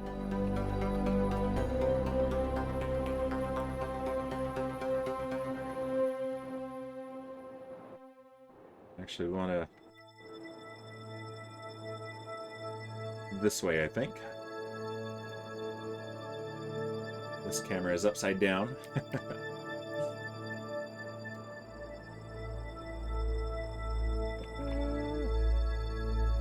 rotating. There we go.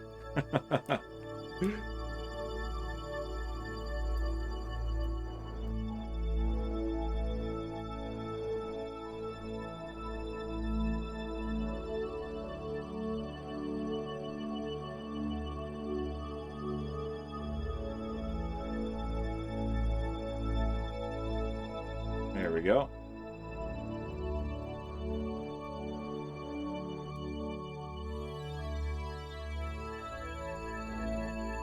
Little touches of time warp to make this go faster for viewing purposes, since this is very familiar at this point.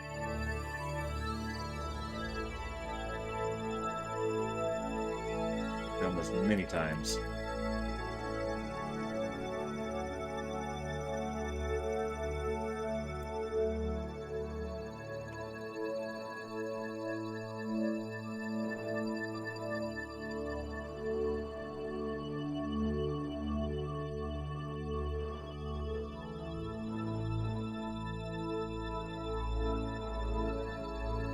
Really think it would be fun to try this with the joystick. I've never played this game with a joystick.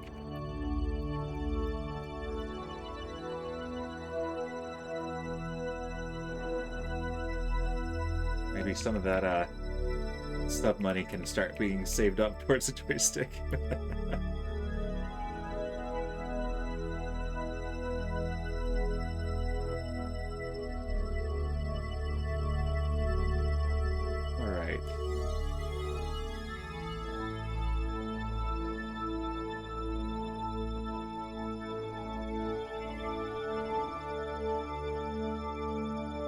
Go. Super easy at this point. Oh, there we go. I say as I wobble a little bit to the side. There we go.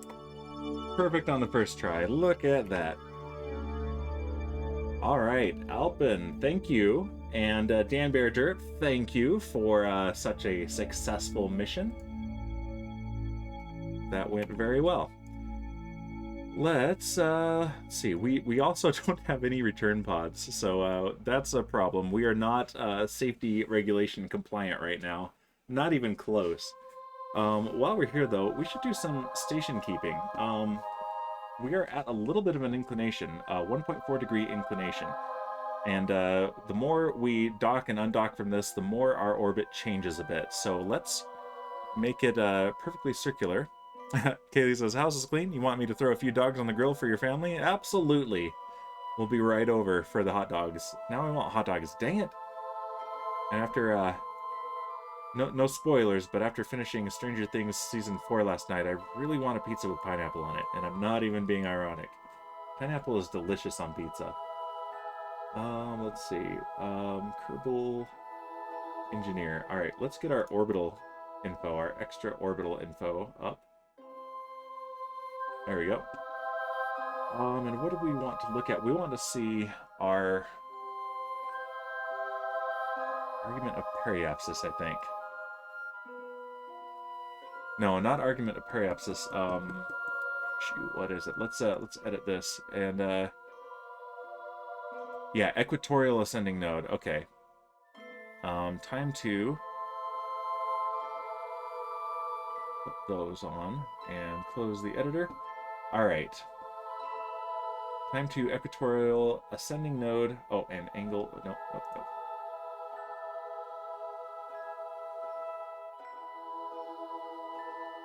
Move that. We want time to the descending node. There we go. That's what we want. All right. So the descending node is closer. Let's.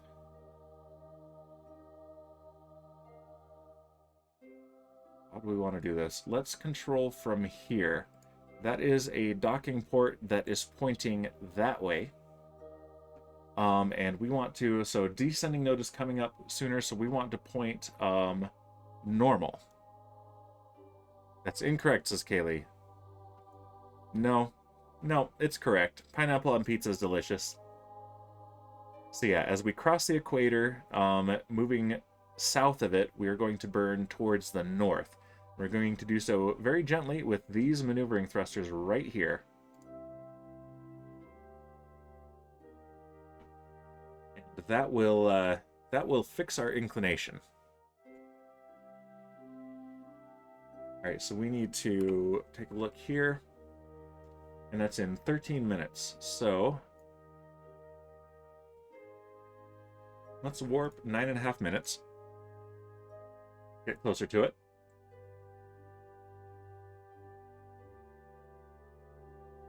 All right, 3.5 minutes away. So, of course, we're going to do this at night. That's all right.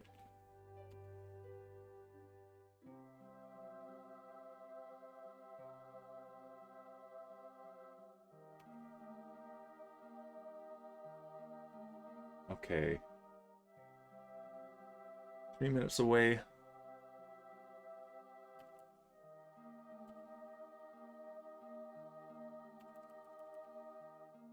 One minute away. All right, 30 seconds away. That will do.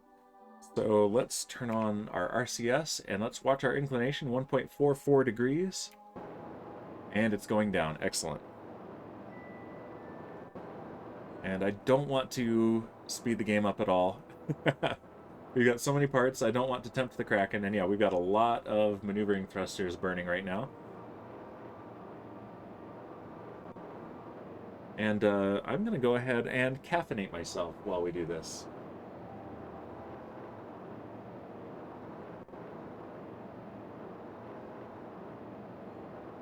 It's cooling down, but it's still delicious.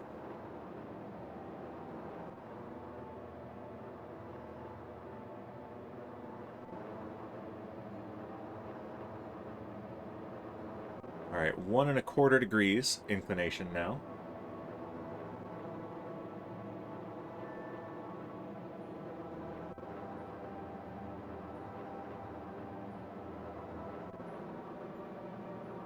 Good thing we have a lot of monopropellant on this station because we're burning it fast. Yeah, here are our monopropellant tanks. Those two are empty. That one is the one that we are refueling our missions from, and then we still have this one. So it's not going to be too much longer. We're going to actually have to send more monopropellant up. It's been a while since we've had to do that.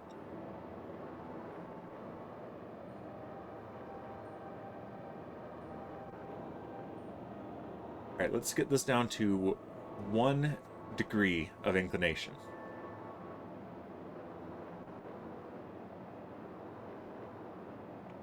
There we go. Now let's bring it back around to another orbit. Or let's do that. Rather than rotate it on its axis, let's bring it here. Orbital period is 36.5 minutes, so this will be about 2 minutes before, 1 or 2 minutes before our equatorial descending node.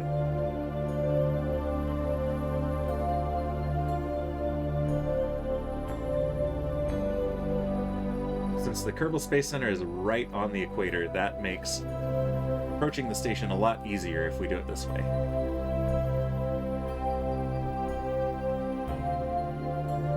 Yep, 1 minute away. Look at that. And let's go ahead and start this now.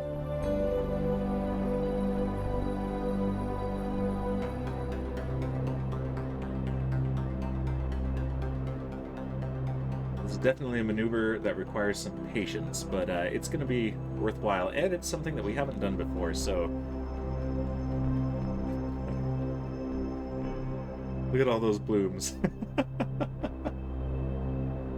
All those maneuvering thrusters working together.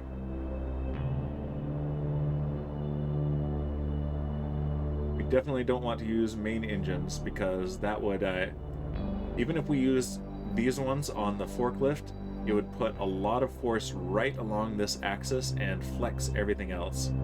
And that would be bad. That's how you get those oscillations that made this thing explode in the first place before we repaired it.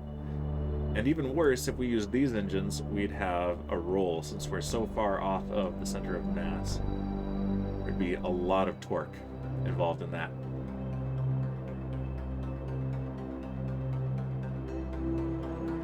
All right, 0.7 degrees inclination.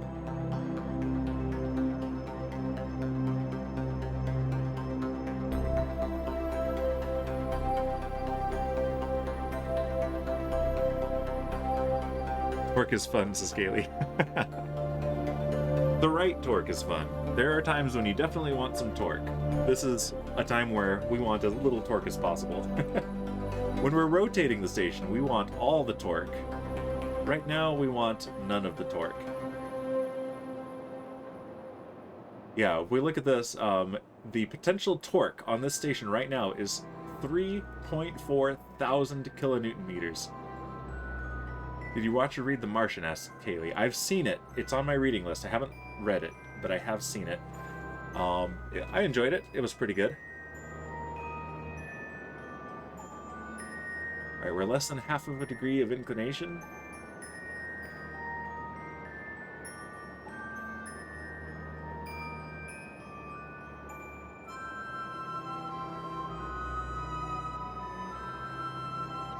We can do the same sort of a deal with these engines to circularize the orbit as well.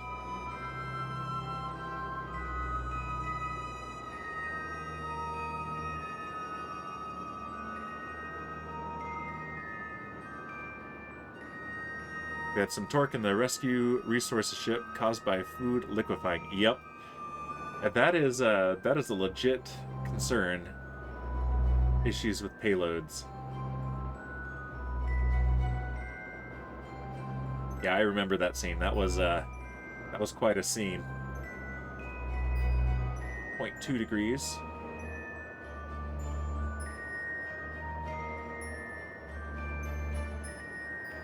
Might as well get as close to zero as possible now, so that it's longer before we have to do this again.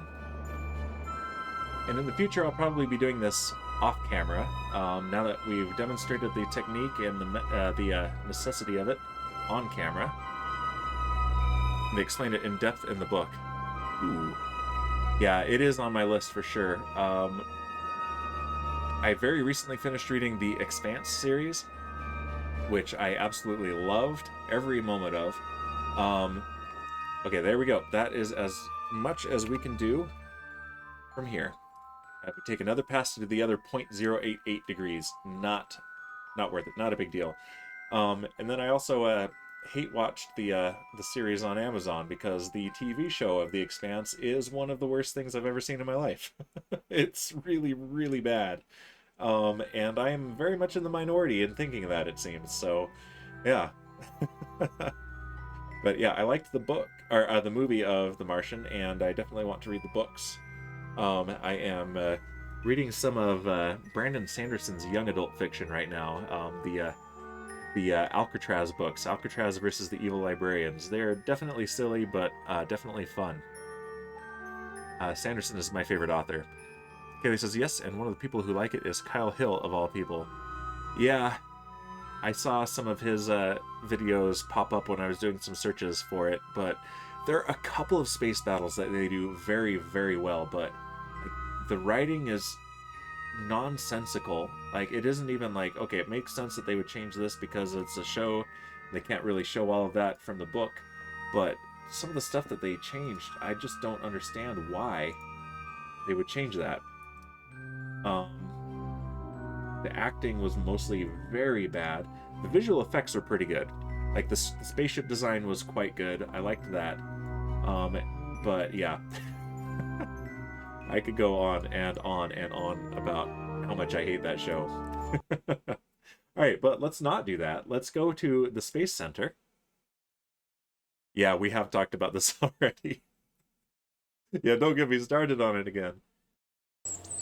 Season 4 of Stranger Things, however, emotionally devastating, but, and I have, yes I have, but quite good. We really loved it. Okay, gather surface-deployed mystery goo observations from the surface of Eve. We do plan to do that. That hilariously pays less than that really easy rover repair mission we just did. Dan, says Kaylee, for the record, I talked about The Martian. I know.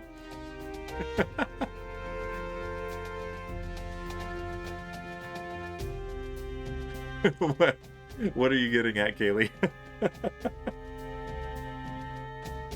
Oh yeah, we still need to dock a couple things there. We still need to do science data from space around the moon. We could have done that just now.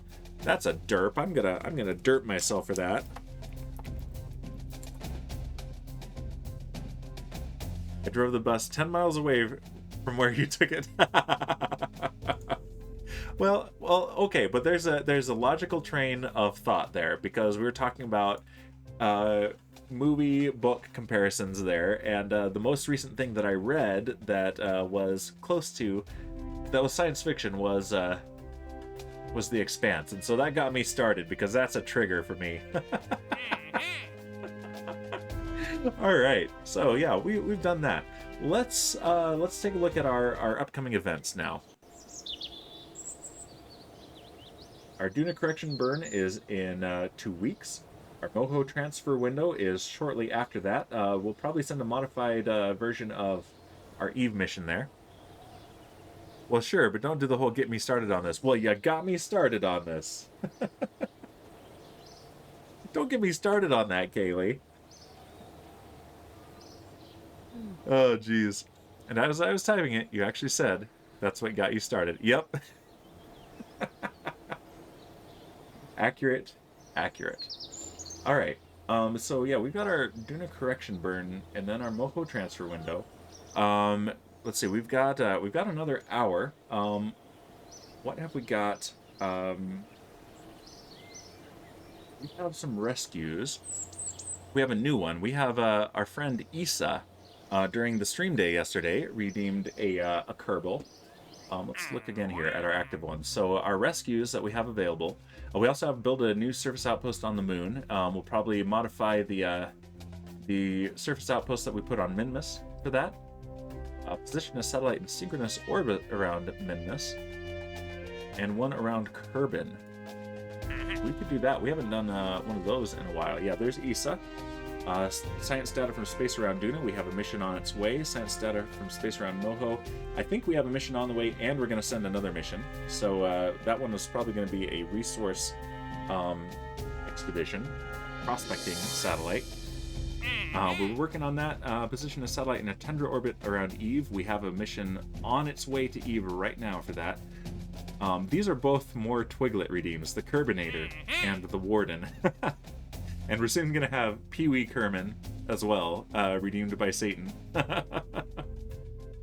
Oh, I love it. That's so good. Yeah, so position a satellite in synchronous orbit of Minimus.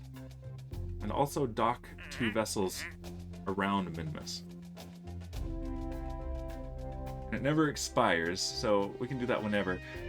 I think what we're going to save this for is we will soon have the technology to make a drilling operation and a fuel refinement operation on the surface of Minmus, and that's going to save us a whole lot of money in the future. So let's go ahead and send a satellite to synchronous orbit of Kerbal. They want a new unmanned probe that has an antenna and can generate power, and it must have mystery goo on board. So this is actually very, very simple on the requirements. So let's do that. So yeah, we need to not forget it needs an antenna, it needs a solar panel, and it needs a mystery goo. Drill, baby, drill. Drill here, drill now. Yes, exactly. On the moon. Let's see. So a synchronous satellite. Let's start with our Probodobodine Hex probe core. And might as well have this be a good relay, so let's put some batteries on it first. This nice Z1K rechargeable battery bank. That's a big boy. We don't need one that big. The Z200 will be fine. And now, communication. This is 8. Yeah, this is our biggest satellite dish. Should we? No. Do this one. Something a little bit more reasonable. Come on. Right on that node. There we go. There we go. And now we need solar panels. There's our antenna. Now we are doing the can generate power requirement. The 1x6 solar panels. Let's put 3 of those on. That way. There we go. Extend. Okay, it's going to look like that. Retract. And now it needs to be able to orient itself. First, let's put a small inline reaction wheel on it. And then a small fuel tank, or two maybe. Let's put an engine on it. A little guy. Let's do the Ant liquid fuel engine, and let's just do one of them for now.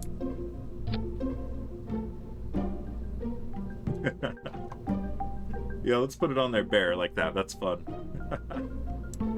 And yeah, that has 1.2 kilometers per second of delta V as it stands. That's plenty. I don't think we need to do much more to that other than put the science experiment on it. And that's going to add some torque. Put it on that side, and yeah, 0.04 kilonewton meters. That's not too bad. Is there something else we can put on that's worthwhile? Not really. We've done all this science, so...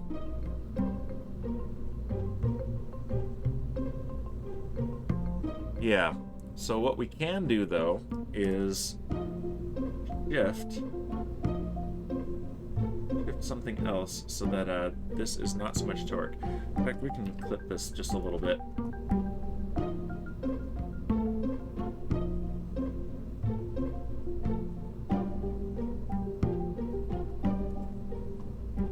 Let's turn off snapping. Put it right there. That's 0.03 kilonewton meters. And with the reaction wheel, that will more than be able to compensate for that, so I think we're going to be fine there. And let's call this profit stat 2, because I think we already had a profit stat. There we go. And we don't need a very hefty launch vehicle for this, so let's make a custom one. First, we need our decoupler. We just need a little guy.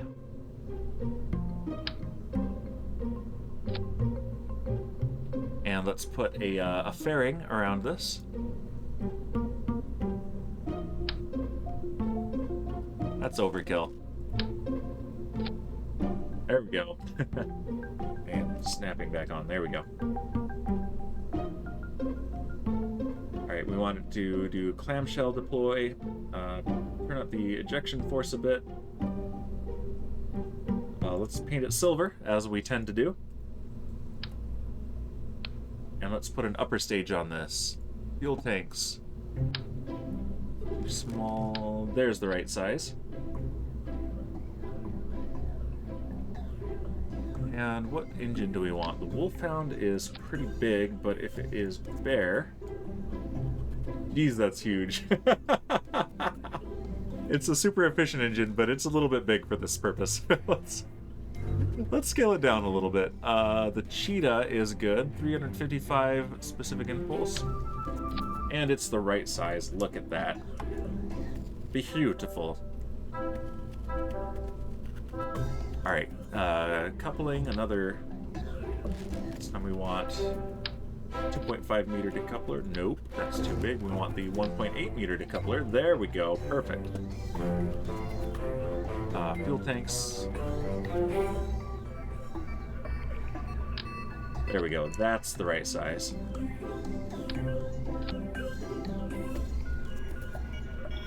That looks pretty good. And an engine on the bottom, and we want something with high thrust for the booster stage. So what have we got? Okay, that is, the upper stage has a 125 kilonewton engine. That's 400 kilonewtons. And that's not a ton of thrust. We could put boosters on it. But let's see what else we have available. That was this. That was the Bobcat. Skip is not as much. The skipper, if it is bare, will fit. And that is not bad at all. Okay.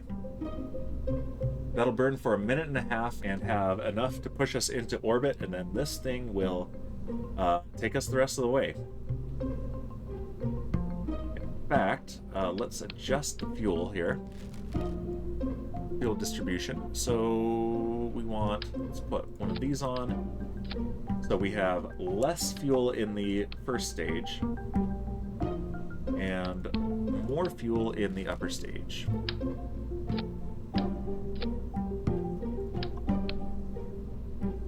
Staging. Yep. All right, so our delta V total is still the same, pretty much. But now we're not going to end up with this as space debris. It's only going to have 1.8 kilometers per second of delta V. And then with 4.6 kilometers per second delta V, the upper stage will take over after 1 minute of flight. Let's just put a little bit of drag on the back of the thing to help it stay steady. Just 4 little tiny fins. There we go. And now we need launch clamps.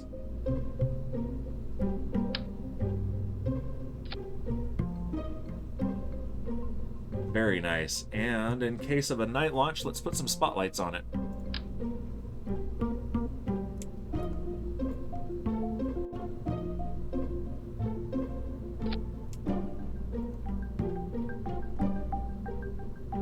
Pointed at the ground. That's better.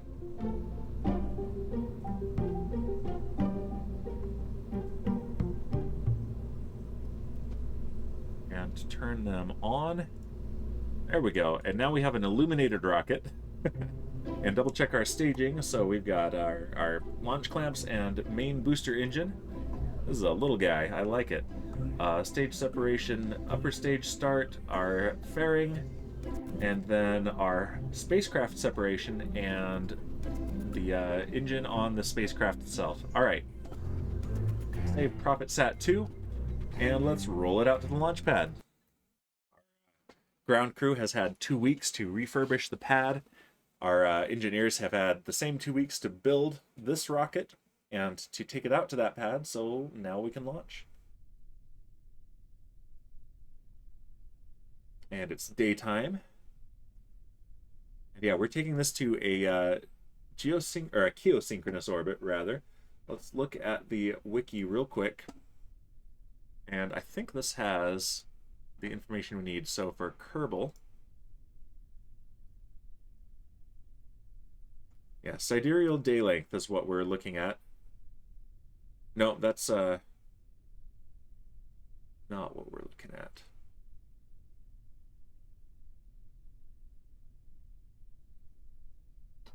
Kerbal. No.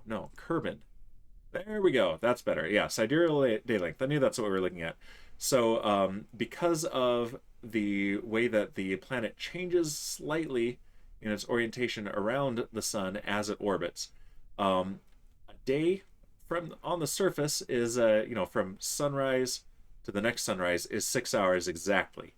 But in orbit, to get back over the exact same, to make an actual orbit, it's 5 hours, 59 minutes, and 9.4 seconds. And I didn't explain that terribly well. I don't know how to explain that particularly well. And does this have information about the altitude that we want for a synchronous orbit? It does not. Boo! All right, I'm going to Google it real quick because we want to know. And I don't have it memorized. We have other satellites in synchronous orbit, so that's good. All right, Kerbin. And in the Kerbal Wiki online, it'll tell synchronous orbit is at 2,863.33 kilometers. So that's what we want both our apoapsis and periapsis to be. but I bet that this contract wants us to have it over a specific point. Let's double check. Synchronous orbit of Kerbal. Yeah, geosynchronous orbit of Kerbal. Reach the designated geosynchronous orbit around Kerbal with marginal deviation. And yeah, they want an inclination of 5.5 degrees. Okay, good. Here's our apoapsis and periapsis. So yeah, so it's not perfectly, it's not stationary. It's synchronous, but not stationary. So it's not going to stay exactly over the same point on Kerbal. If we were to look at this satellite once it's in its orbit, we would see it do something like this. But it would be over the same part of the sky all the time. So yeah, let's look at the map and it'll tell us about this orbit. Here is the orbit right here. And yeah, we just need to match that orbit. That's it. And it looks like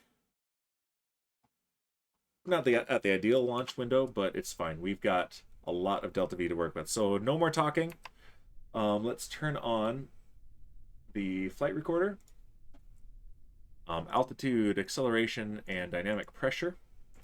Let's pick somewhere to watch the launch from. Let's see, set target, set position.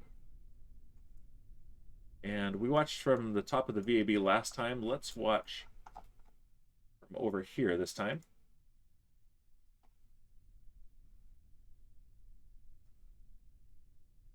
And close that, close that.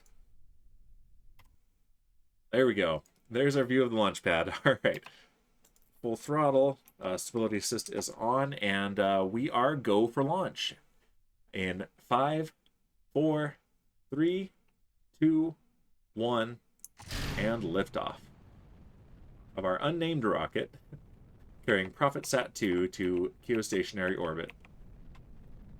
Vehicle is pitching downrange.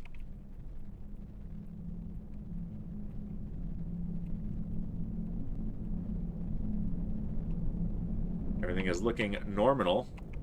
Go, says Kaylee, and boom, says Kaylee. Yes to the first, no to the second, Kaylee.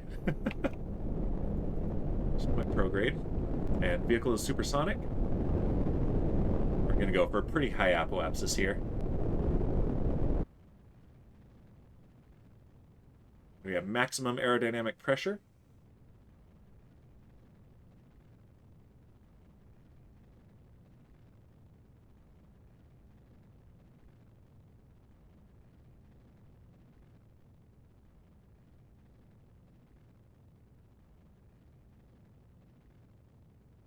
We're coming up on main engine cutoff. Of MECO, stage separation, and second engine start.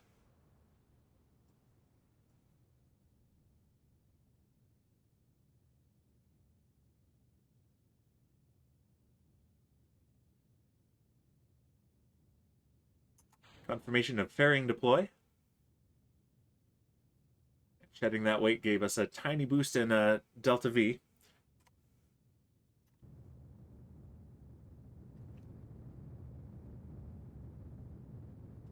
Yeah, we're gonna go for a nice and high apoapsis here.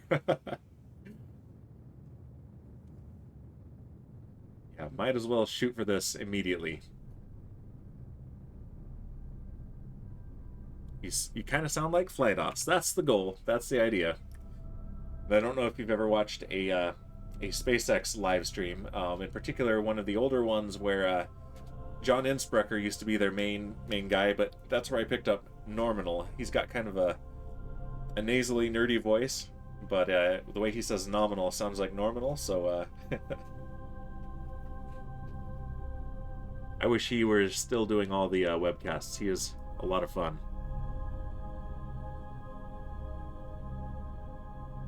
Alright, let's go ahead and pitch down a little. Totally would hire you as an audiobook reader. That would be fun. You ever write a science fiction novel, I'll read it for you.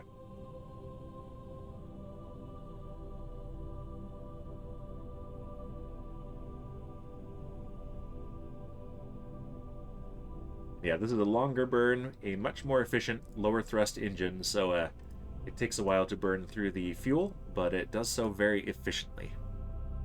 I'm gonna hit the cough button again here for just a moment.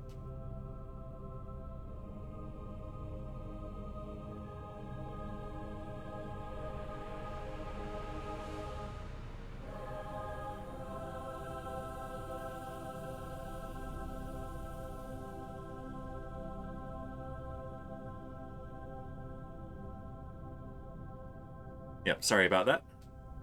Didn't want to blow my nose in everyone's ear. I will let the publisher know that after I'm famous. I know a guy. That would be awesome.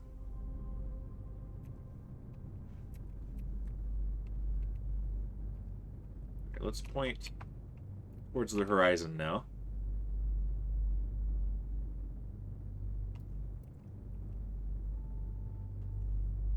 And that'll do. We'll shut down the engine and we'll get close to this orbit and then we will fine-tune it. So we have an hour until we get to our apoapsis, so let's go ahead and time warp there. Excuse me. I want to do book illustrations. That would be awesome, actually. That would be a very good use of your artistical talents, for sure. Okay, let's point again towards the horizon. And start up the engine, and let's get an orbit.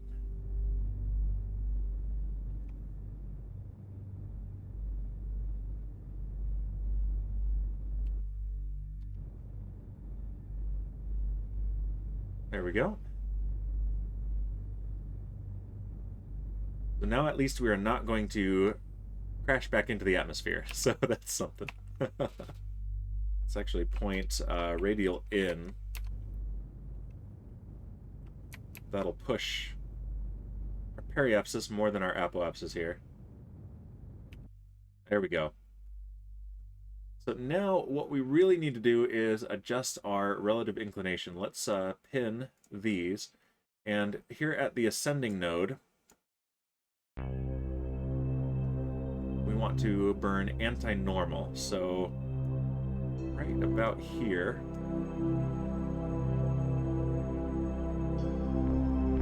Warp to here. Yeah, because it ain't emotes and logos. Not that those aren't fun. Alright, let's point anti-normal, so basically south. Since we're in a prograde orbit. And burn.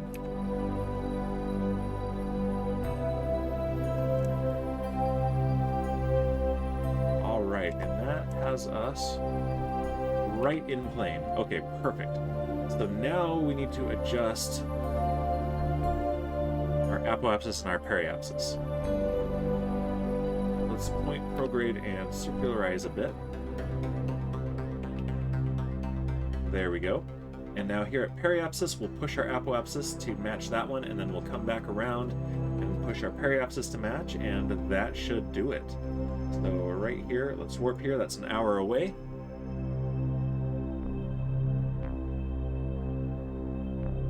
Pointing prograde. And both of those. Okay, 3.113 is what we're looking for.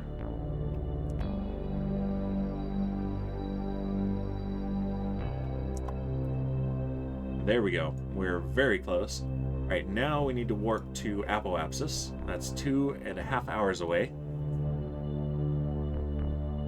And we'll push our periapsis to match this and profit. No! I ran out of batteries. I didn't deploy the solar panels. Do I have a moderator here to derp me? No, I don't. I'm gonna have to do it myself. No! I didn't deploy the solar panels. No! We're gonna have to launch another one. This is dead in space. Absolutely dead in space. No. Did I die? No, didn't die. The satellite did. The batteries died. No electric charge. Solar panels are retracted. Cannot be deployed without electrical power. That was supposed to happen as soon as we were in orbit, and it did not, so... That's a derp. I derped. Alright. Noob. Yeah, pretty much. That is definitely a noob mistake. Alright. Back to the Space Center to launch another one of these, but we gotta wait 2 weeks to refurbish the pad.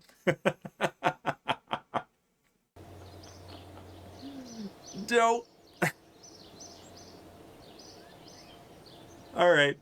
Alright, so we're 15 days away from that alarm, so let's warp until we're 1 day away from that alarm. And then launch ProphetSat 3.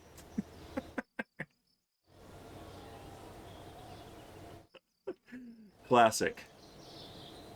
Absolutely classic.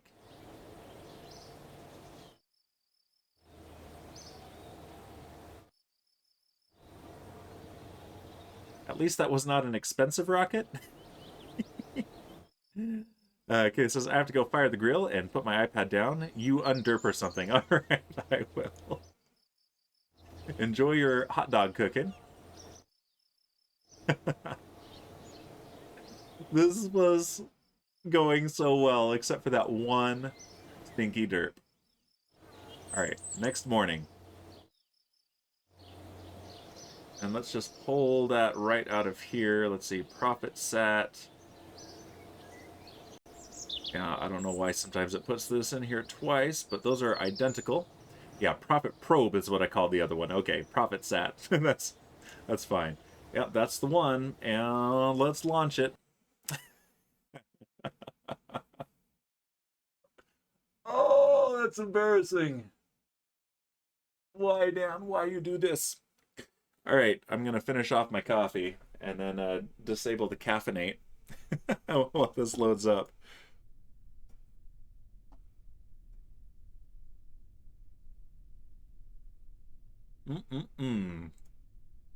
Delicious.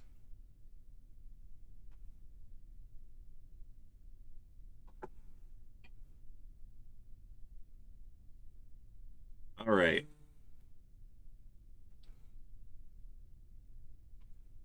Okay. Don't need that. Let's watch this one. Let's watch it from right here on the shore. Let's watch it go directly overhead. Although, there's the sun and the moon. Okay, there's like an eclipse happening. Let's watch from on top of the VAB. That's going to be so cool. All right, camera tools. Let's just target self. Set position right here. And throttle up. Stability assist on. Turn on our graphs. Altitude, acceleration, dynamic pressure. And although also I'm gonna turn this UI off. Yeah. All right, we are go for launch in 5, 4, 3, 2, 1, and liftoff. Attempt 2. Vehicle is pitching downrange. And there's the eclipse right there. That's so cool.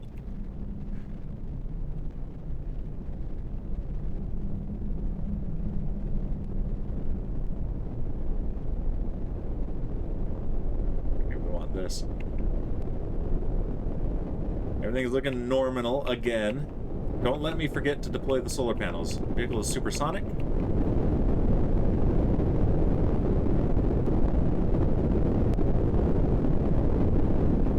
We have maximum aerodynamic pressure. Max Q.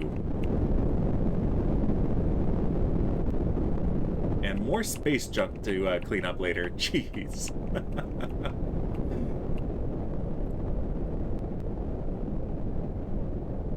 At least we know this rocket is up to the task.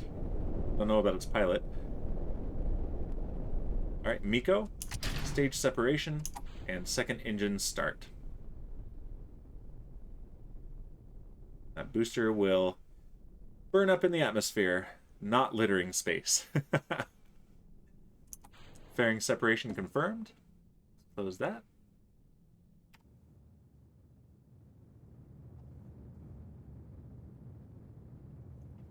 Let's go ahead and pitch down a little bit. Yeah, if we deploy the solar panels now, they will be ripped off by the atmosphere. We're almost out of the atmosphere, though. There we go. So we're going to wait until we cut the engine, and then we're going to deploy the solar panels.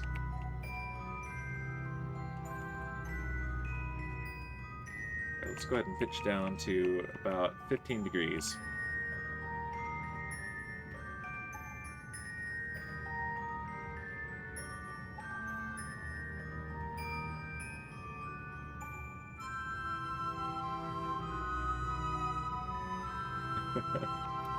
Can't believe it. What a derp. What a noob.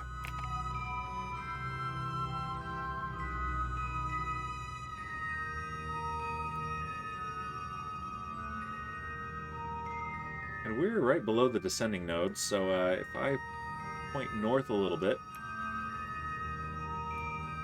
we can already start correcting our inclination. There's the shadow of the moon right there.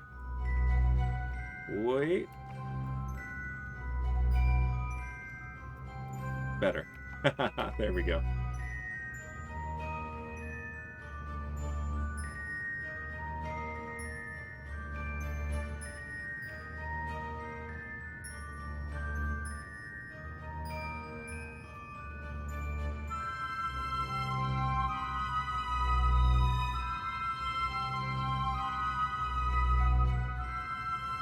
There we go.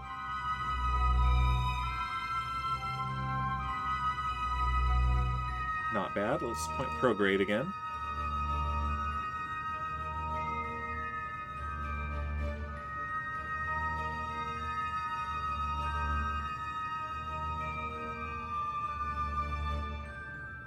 And I am not yet forgetting to deploy the solar panels. Not gonna forget.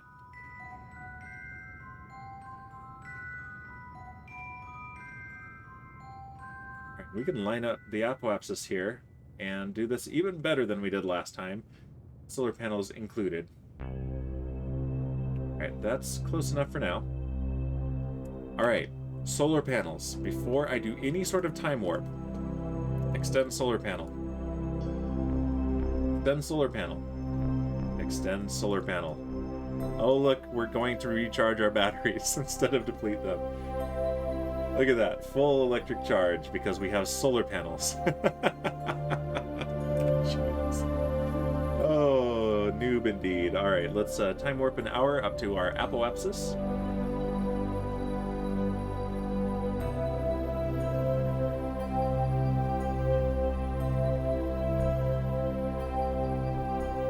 I'm pointing prograde here. All right, so let's fire up the engines and raise our periapsis, circularize this thing.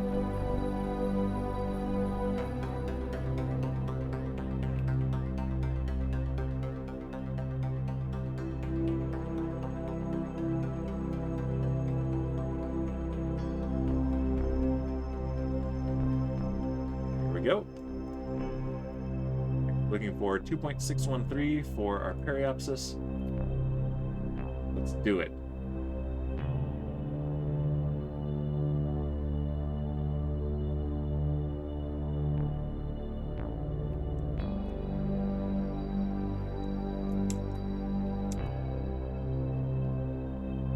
There we go, that's real close. Alright, and then we come up to the ascending node and burn anti-normal. That's in 1 hour and 40 minutes.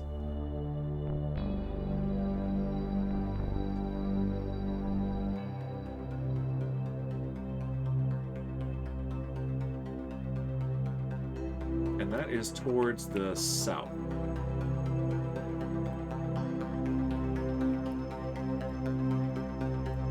Is.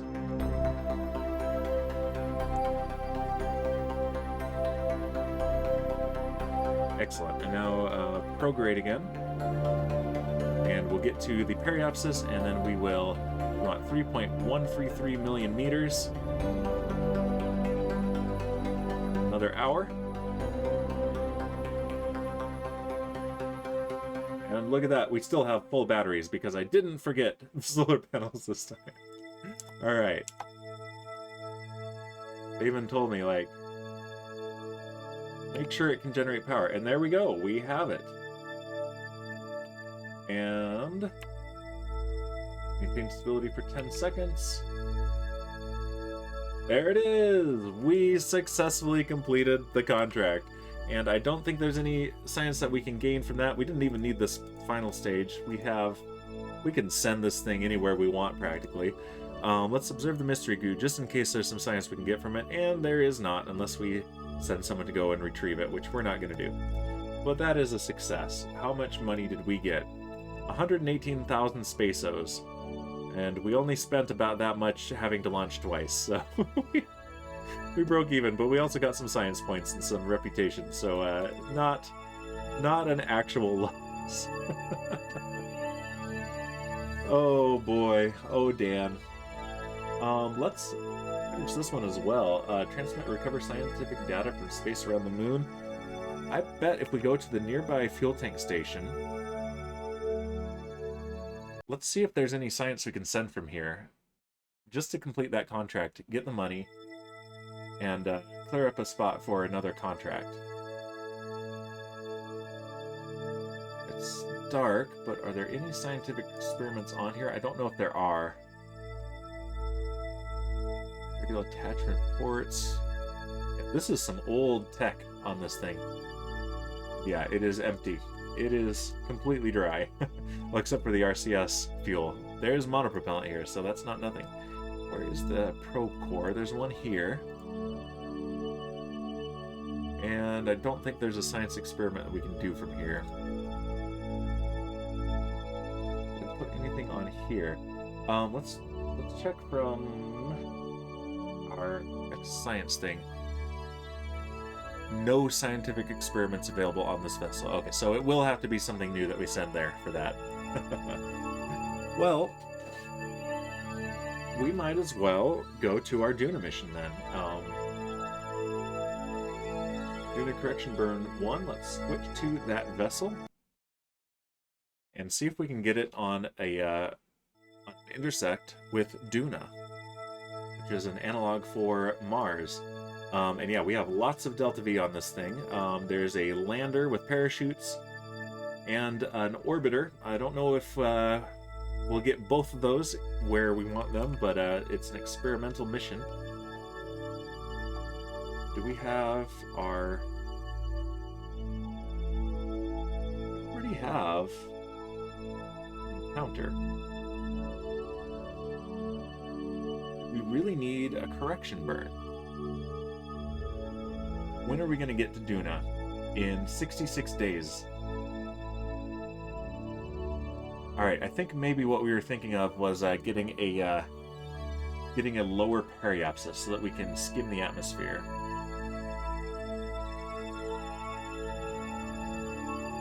So let's pin the periapsis there and add a maneuver.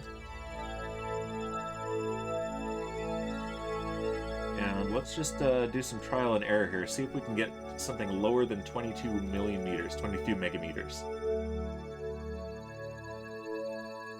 That's not changing it at all. There is that. Okay, break that. Let's unpin that. Come on.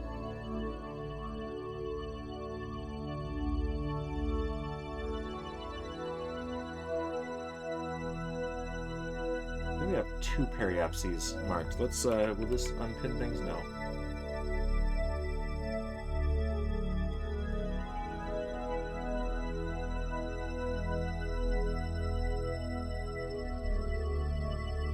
Okay. Alright, that is our actual current projected periapsis. That's what I had pinned. I want this pinned. There we go. And let's use this little tool here.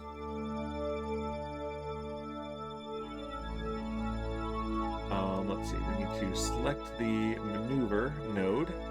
There it is.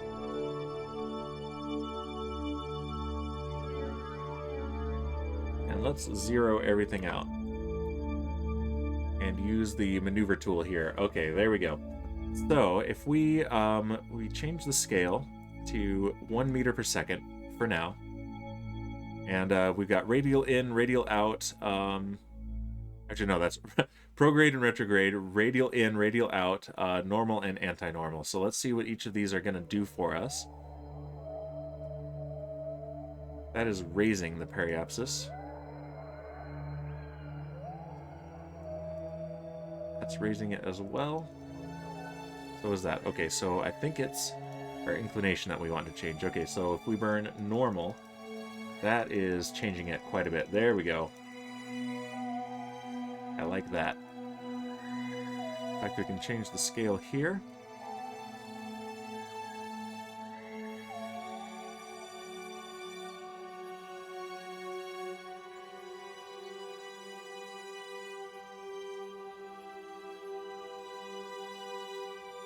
Not too bad, and I do not mind having an inclined orbit. So, alright, 1.6 million meters there. Alright, let's reduce the scale again, and then let's see what we can do with this. That increases it. That decreased it a little bit.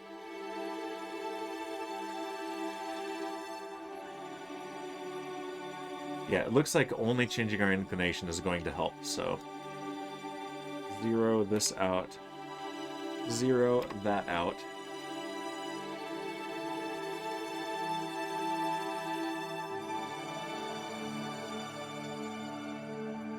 Keep changing that until we get nice and close. Alright, 100 meters. That's pretty good. Or 100 kilometers. Alright, that's a 16.6 meter per second burn, and it's coming up in 3 days. We can go ahead and close this alarm, and then we've got our Moho transfer window, so we'll do a launch to Moho, and that will probably be the last thing on the stream, but that will be nice and exciting. So we don't actually need to wait until that 3 days, but we can. Here's our ship. There's our maneuver node. Let's warp here, 2 days and 4 hours.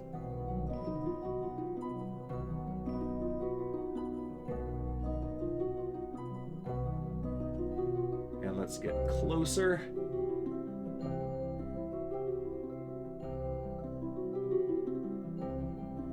And at full thrust, this is a 0.6 second burn. We're definitely not going to burn at full thrust here.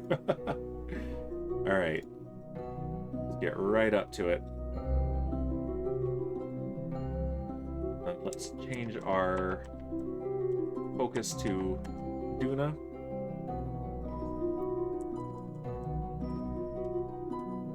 There we go. So we can watch this happen in our actual projected periapsis. And yeah, we have good signal to our space center, so let's point at our maneuver marker and do a gentle burn.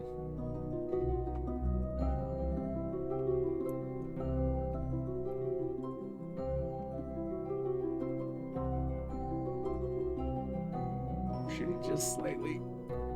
Speed up the game a little bit because we have very small reaction wheels handling this attitude adjustment here. There we go. And very gentle burn. Whoa. Not like that, Dan. Jeez. That's pretty close, though. All right. That's in Duna's atmosphere, though. So, yeah, I fat-fingered that a little bit. Let's turn back around and adjust backwards. I'm actually pretty proud of myself for catching that real quick. And not really seriously overburning that. I said gentle, Dan. Gentle! Alright. Anti-normal and just fix it. Fix it, fix it, fix it.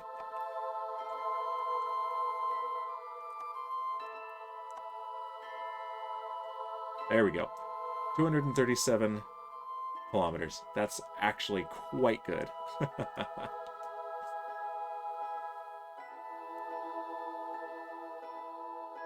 Come to think of it,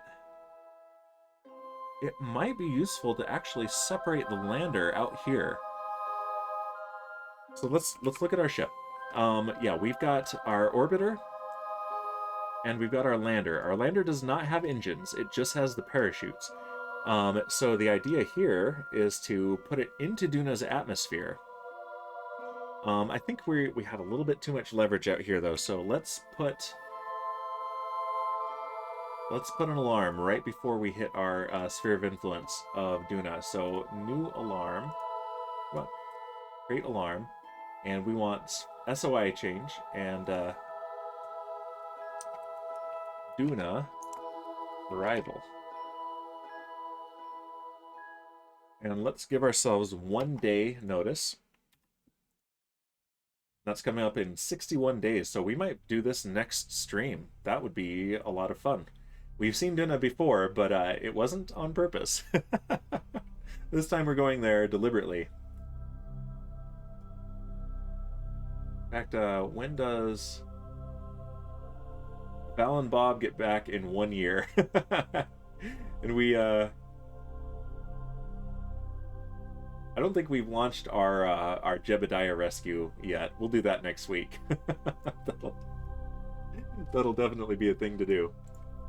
For now, let's send something to Moho that might be able to land on it. Back to the Space Center.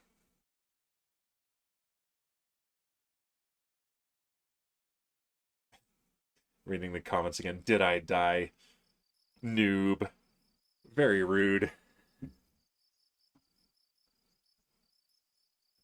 Alright, let's look at mission control. Ooh, a rescue mission. We need more of those because I don't have enough to rename for all the ones that have been renamed. Specifically, I don't have a Pee-wee Kerman, which was redeemed by Satan today, so we need that. Pee-wee Kerman. That's who that's going to be. Map 8 asteroids endangering Kerbal with a Sentinel infrared telescope. That is passive money in science. We'll take it. Positioning a satellite in a specific orbit of Minmus. Not a bad idea. Let's skip it for now. We're good. But yeah, let's make sure that we have a good mission that we can send to Moho. We want to actually get into orbit of Moho this time. So let's look at our mission that we sent to Eve and modify it.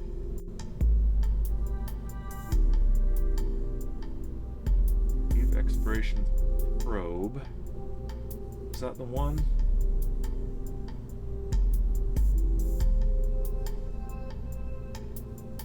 I need to clean this up again. We're getting a lot of stuff in here that we don't need anymore.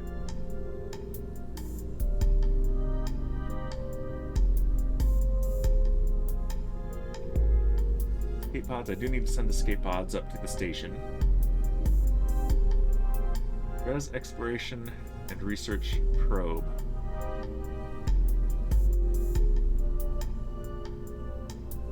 Let's take a look at that one. Oh, this is on the old Callisto rocket.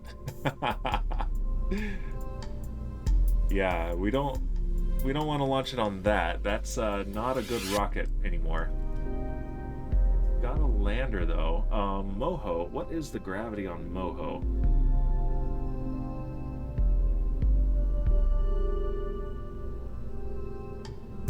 All right, gravity 0.275 G. That's bad.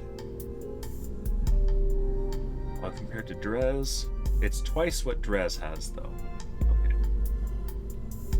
So let's take a look. Body Moho and our final stage, our lander stage rather,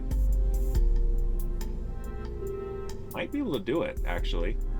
Yeah, let's Let's do this in expendable mode. No. We want our... Sorry, I'm dithering here. This does have 9 kilometers per second of delta V. More if we unlock these tanks that are designed for the landing, which hasn't been going very well. So, but let's take this off and give it a different launcher, or a different upper stage rather. Oh, this is only a lander. What else have we got?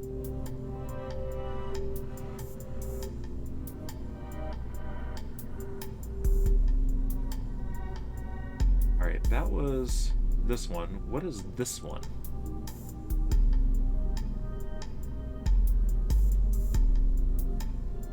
Oh, this one is better, I think. Let's take a look at it.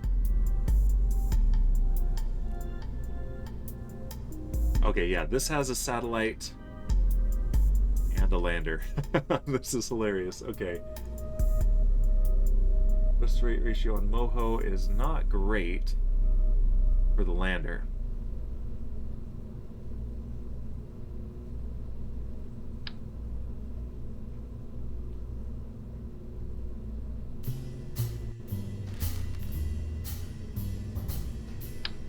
If I pop this on it, it's way better.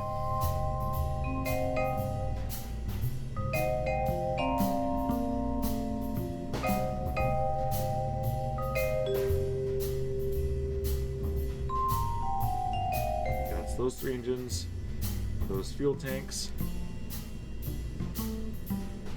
that engine, and there we go. Okay, I like that better.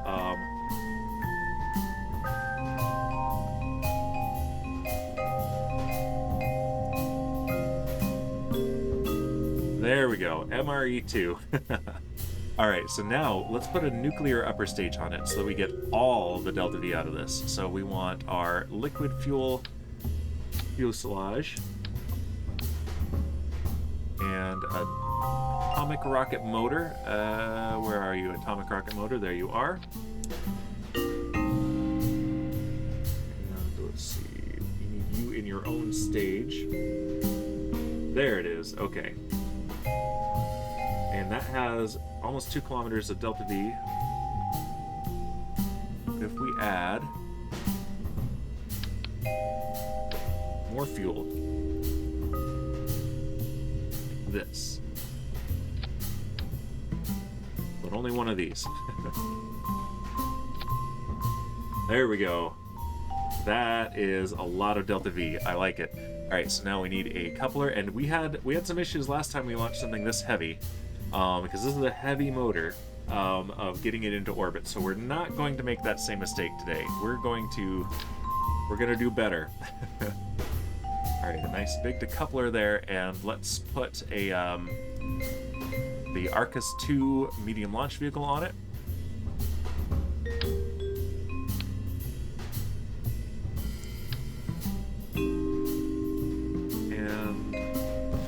Already has the right decoupler on it, so we'll just do it that way. And let's edit the fairing.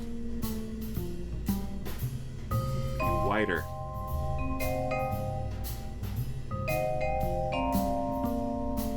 Just a bit wider.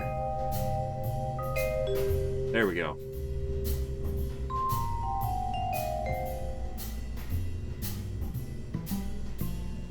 Alright, nice fat fairing there. Alright, and so now let's make sure our staging is correct, and let's add boosters, because we definitely need boosters to get this thing off the pad. This is the atomic motor, so we need this first. That, yeah, this staging is awful.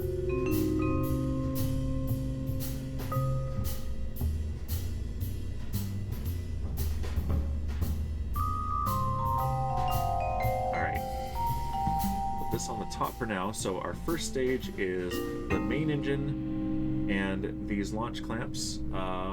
We we don't want this in that stage. The next thing we want is this, followed by the upper stage motor.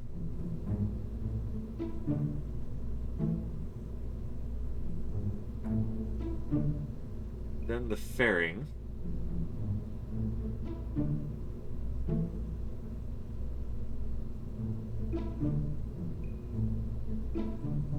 There's another separator, a decoupler, that one. Okay, we want that one after the fairing. And then we want the atomic rocket motor. There we go. And then the rest of this will be a little bit different. Okay, do we have a decoupler here, though? Yes, we do. Alright, that is good. Let's save it. And then let's add our boosters, because we're definitely going to struggle getting to orbit with this. 1.3 on the thrust-to-weight ratio. We want that to be at least 1.5. 1.8 is a whole lot better. But yeah, we want this thing to be quick off the pad. So coupling, let's do the radial decoupler. And let's get a nice big booster. Kickback is probably the one we want.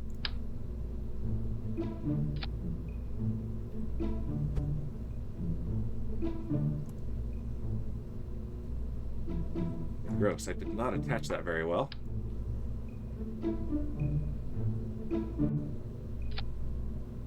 There we go, now it's centered on it. Alright, now we can slide it down like that. Alright, yeah, that looks a lot better. Let's put a an aerodynamic nose cone on the thing. And let's put 4 of them on this rocket. And they're in the right stage, excellent. And yeah, we have a 2 for our thrust-to-weight ratio right off the start. And that'll burn for 1 minute and 45 seconds. And let's see. Let's double check that. Let's turn off this fuel.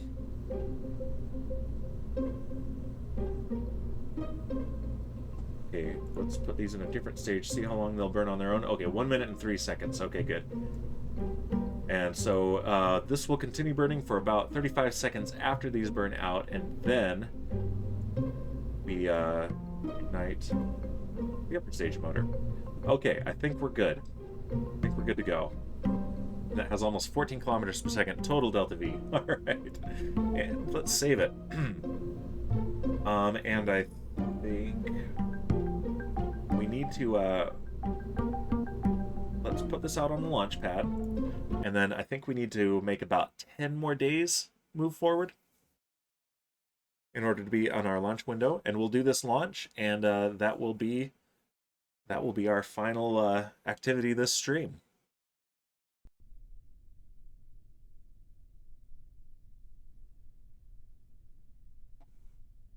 All right. Oh, let's. There's an issue. Did you see those wobbling? That is a bug in the game. We need to address that. They shouldn't increase their wobble that way, but sometimes the physics on this game is really wonky. Let's stabilize that with some struts before we launch, because otherwise we're going to be very sad.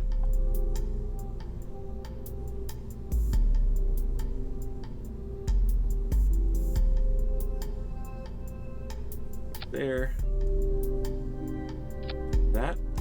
And we'll do the auto strut as well.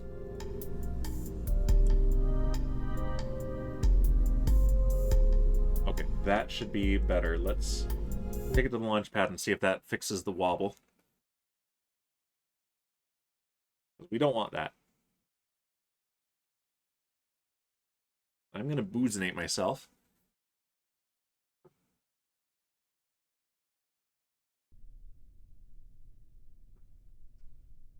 Delicious. That's better. No wobble. Okay. All right. And yeah, oh no, we don't need to do that. We are right up at our Moho transfer window. Let's let a couple days go by. Actually, I think we do have to let a couple weeks go by, but we're still within the transfer window. It's not an instantaneous one, so we'll be okay. Let's close that. Our Dres transfer window is coming up too. Okay, so that'll be something we do next time. Let's go right in between those two transfer windows. And we'll be launching a little bit late for both, but that is okay. Especially with this much Delta V to play with.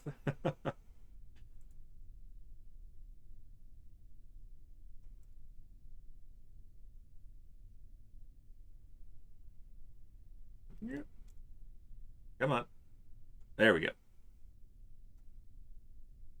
All right, here we go. And let's do our booster cam this time. All right, we're going to throttle up. Stability assist is on, and we don't need that. Flight recorder is on. Altitude, acceleration, and dynamic pressure. And we are go for launch in 5, 4, 3, 2, 1, and liftoff. The Arcus 2 medium launch vehicle carrying another expedition to Moho.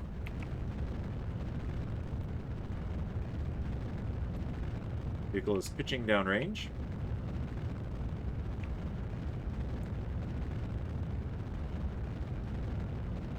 Thing is looking nominal.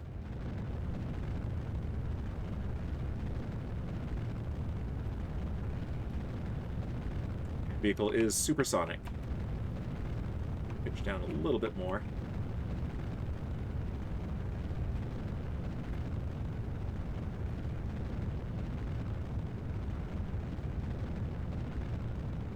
We have maximum aerodynamic pressure. It's coming back down. Oops.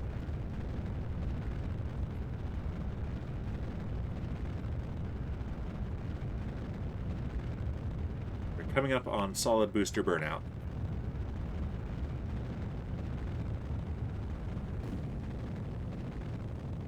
SRB burnout and clean separation.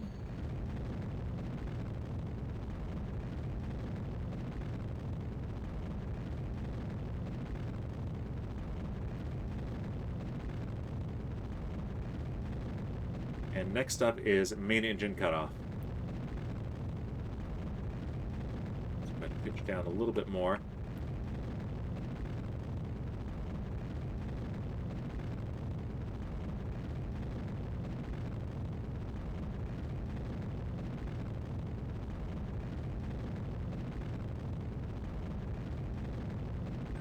All right, we have MECO and stage separation and second engine start. Point right down at the horizon now. And let's take a look into the payload fairing, and we have fairing separation confirmed. Very nice.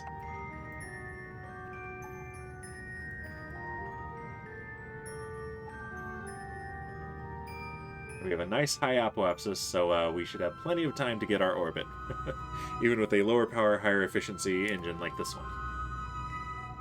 There we go, yeah, we are on our way to orbit, and then Moho.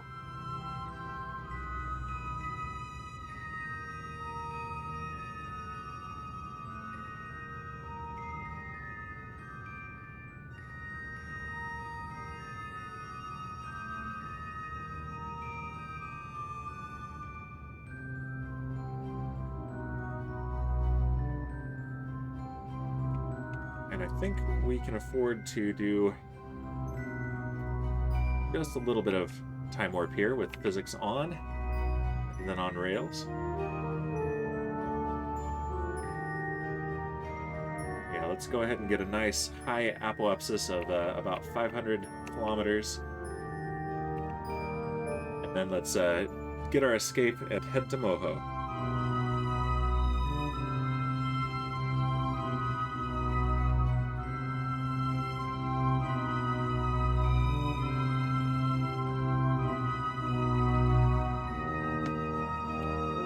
It. All right, let's time warp right up to here. Yeah, we're gonna have orbit no problem for once. Oh, it took us, what, 3, 4 tries last time with the nuclear engines?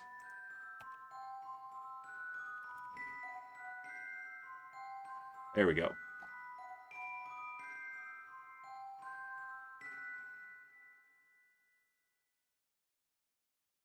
Where we learned we really need a lot of thrust right off the pad to do that right. All right, point prograde. And ignite the engines.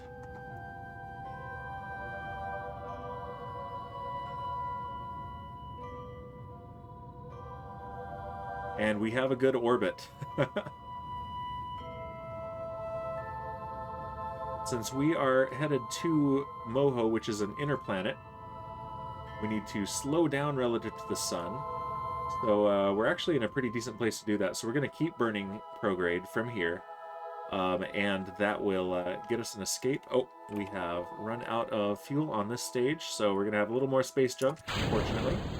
But our nuclear engine will take care of the rest of this with extreme efficiency.